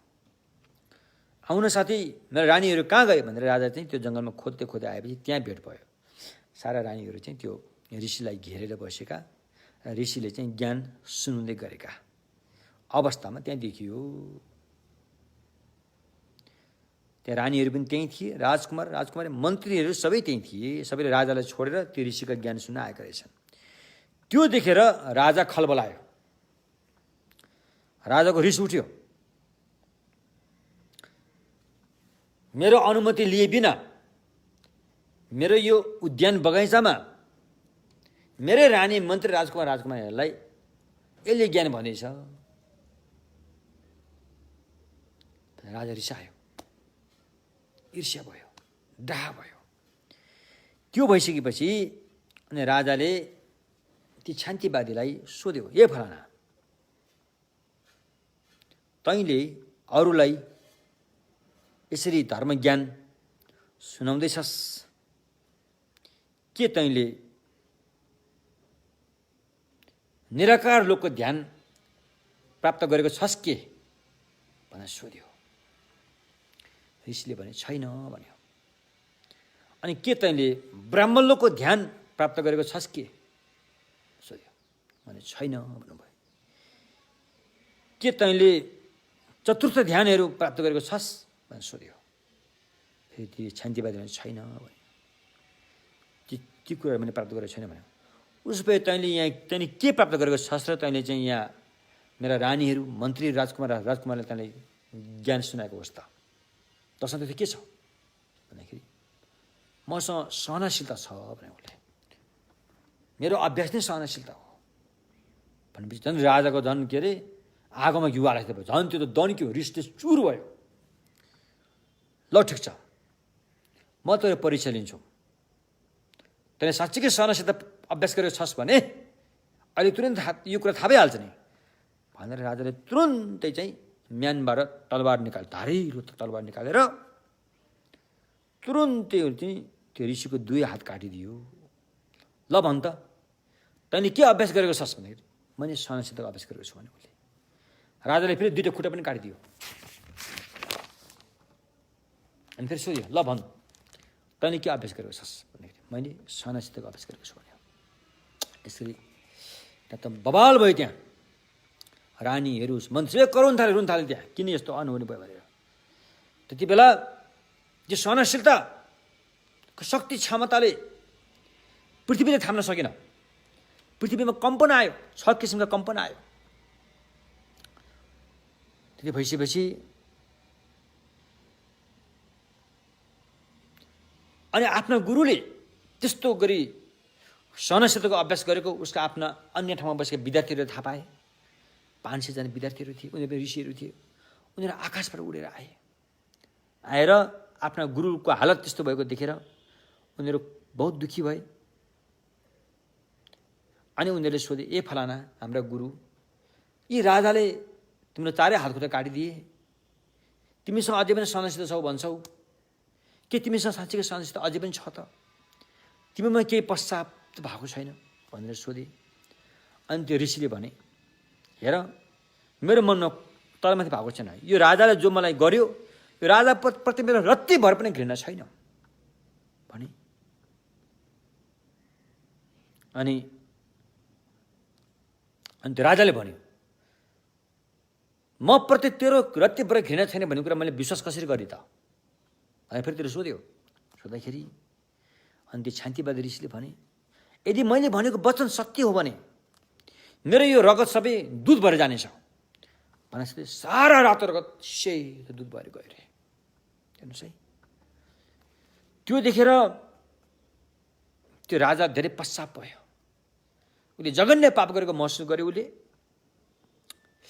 उसले प्राश्चित गर्यो, पश्चाताप भएर चाहिँ क्षमा माग्यो। अनि राजाले भने, राजा तैँले आफ्नो श्रीमती रानीहरूको लागि ठुलो पाप गरिस्। अब यहाँ कथा यहाँ छुट्याइएको छ, अहिले म स्पष्ट अलि भन्नु न। ठुलो पाप गरिस् भएको के थियो भन्दाखेरि त्यो ऋषिले त्यो रानीहरूलाई धर्म सुन्दाखेरि आमा केही कसिङ गरेर परेछ। अनि यस्तो गर्दाखेरि चाहिँ यसले त मेरो बुढीलाई आँखा झिम्कायो भन्ठाने कि राजाले। भएको अर्को कुरो थियो, त्यो ऋषिको आँखामा कसिङ गरेर पसेको थियो। अनि कसिङ गरेर हटाउनलाई राजा ऋषिले आँखा यसो गरे। राजाले के सोच्यो, यसले त मेरो रानीहरूलाई आँखा झिम्कायो भन्ने सोच्यो। त्यो कारणले यो घटना भएको।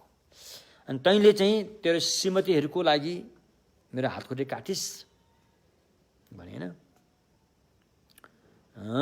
तर तँप्रति मेरो रत्ती भर पनि घृणा छैन। रत्ती भर पनि घृणा छैन। मेरो क्षमता, सहनशील क्षमता पृथ्वी समान छ। जसरी यो पृथ्वीमा चाहे सफा कुरा राखोस्, चाहे फोहोर मैला राखोस्, पृथ्वीलाई के पनि फरक पर्दैन। मेरो अभ्यास पनि पृथ्वी समान भइसकेको छ। त्यसैले तँप्रति मेरो कुनै रत्ती भर पनि घृणा छैन, घृणाको भाव छैन भनेर बताए। बरु त्यसको बदलामा म भोलि सम्मासम बुद्ध हुँदाखेरि मेरो ज्ञानको तलवारले तेरो मनमा अनादिकालदेखि रहेको अविद्यालाई मैले काट्न सकौँ, काटेर फ्याँक्न सकौँ भने। र त्यति बेला त्यहाँ रहेका त्यो राजालाई ठुलो पाप गरिसकेको थियो। त्यत्र महान बोधिसत्वको चाहिँ अङ्ग भङ्ग गरिसकेको थियो उसले। अनि त्यहाँ रहेका प्रकृतिले साथ दिएन त्यो राजालाई। त्यहाँका लोकल स्पिरिट देवी देवताहरू, रुख बिरुवाहरूले साथ दिएन। नदिसकेपछि त्यहाँका नागहरूले साथ दिएनन्। उनीहरू क्रुद्ध भए, यो पापी राजा हो भनेर उनीहरूलाई ठुला ठुला असिना बर्साए। ठुलो ठुलो असिना बर्साएर त्यो असिनाले पिटेर राजाको त्यहाँ मृत्यु हुन्छ। मृत्यु हुन आँट्छ असिनाको। अनि त्यो ऋषिले छोपेर उसको ज्यान बचाएका हुन्छन्। त्यति बेला पनि अब हात खुट्टा त थिएन, शरीरले ढाकेर भए पनि आफ्नो हात खुट्टा काट्ने दुश्मनलाई दुश्मन नभन्ठानेर, घृणा नगरेर यसरी उसको ज्यान बचाउनुहुन्छ उहाँले। ती पापी राजाको ज्यान बचाउनुहुन्छ। त्यस्तो परिस्थितिमा अनि ती राजा धेरै शर्मिन्दा हुन्छन्। अनि ती महान शान्तिवादी बोधिसत्वलाई आफ्नो दरबारमा आमन्त्रित गर्छन्, पूजाहरू गर्छन्।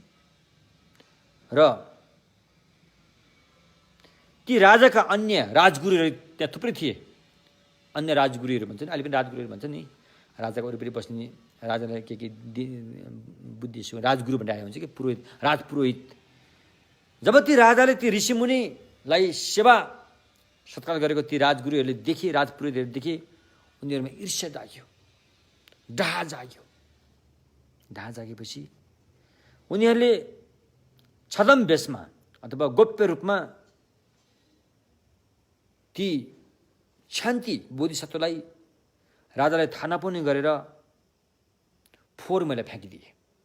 हेर है, फोहोर मैला फ्याँकिदिए।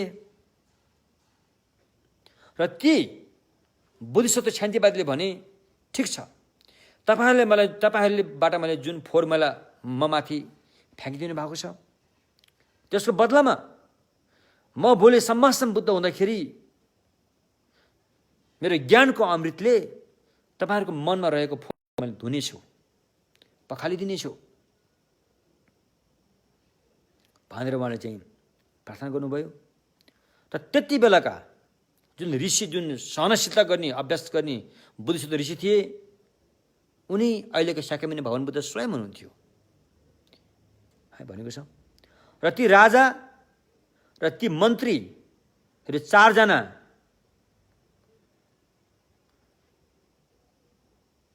यहाँ 4 जना खास 5 जना, त्यो राजा र अन्य 4 जना मन्त्री हुनुपर्छ, जो 5 जना हुनुपर्छ, तिनीहरू चाहिँ अहिलेका पञ्चवर्गीय भिक्षुहरू हुन्थे हैन। भने बाँकी जुन राज पुरोहितको रूपमा चाहिँ त्यहाँ राजाले सम्मान दिएका 1000 जना जुन त्यहाँ अन्यहरू थिए, जुन अहिले नदी काश्यप, गया काश्यप, उर्मिला काश्यप भन्ने हैन, यिनीहरू जुन कति थिए ग्याठक्चु भनेपछि 1000 जना थिए। तिनीहरू चाहिँ अहिले आएर मेरा शिष्यहरू भए। जुन मैले पहिला प्रतिज्ञा गरेको थिएँ त्यो प्रतिज्ञा अहिले आएर पुरा भयो भनेछ। अब यो चाहिँ भगवान शाक्यमुनि बुद्धले बुद्ध हुनुभन्दा पहिला प्राणीको हित कसरी गर्नुभयो भन्ने कुरा यसले बतायो।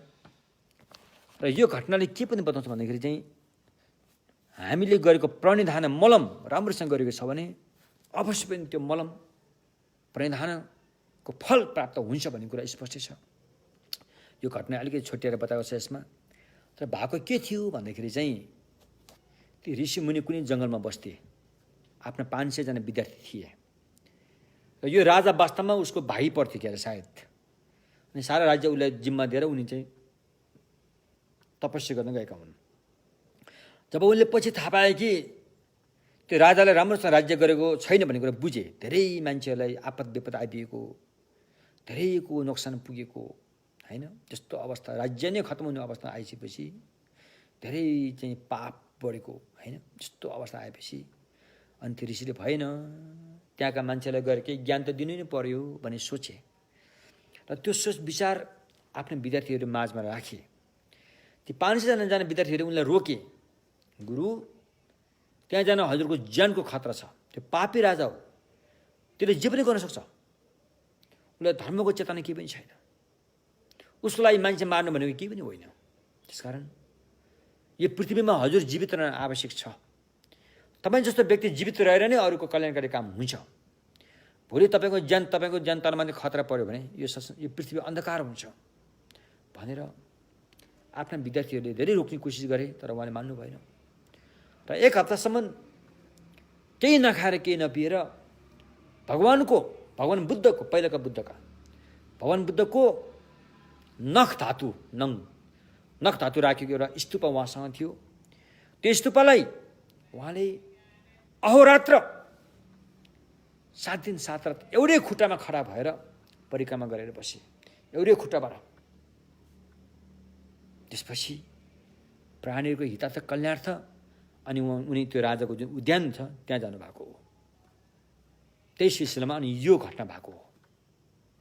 त्यसकारण ती पापी राजालाई त बचाउन खोजेको पनि बचाउन सकिएन, तर धेरैको कल्याण भयो, धेरैको उद्धार भयो त्यहाँ भन्ने कुराहरू आयो। हस् त यति भन्दै आजको धर्मदेशनलाई यहीँ विश्राम दिन चाहन्छु। यसरी धर्मदेशन सुनेर आएको पुण्यहरूले मानव जगतमा भइपरिरहेको यस महामारी कोरोना नामक रोग शीघ्र हटेर जानेछ र सबैको स्वास्थ्य लाभ हुनेछ र अन्ततगत सम्पूर्ण प्राणीहरूले बुद्धि ज्ञान प्राप्त गर्न सकोस्।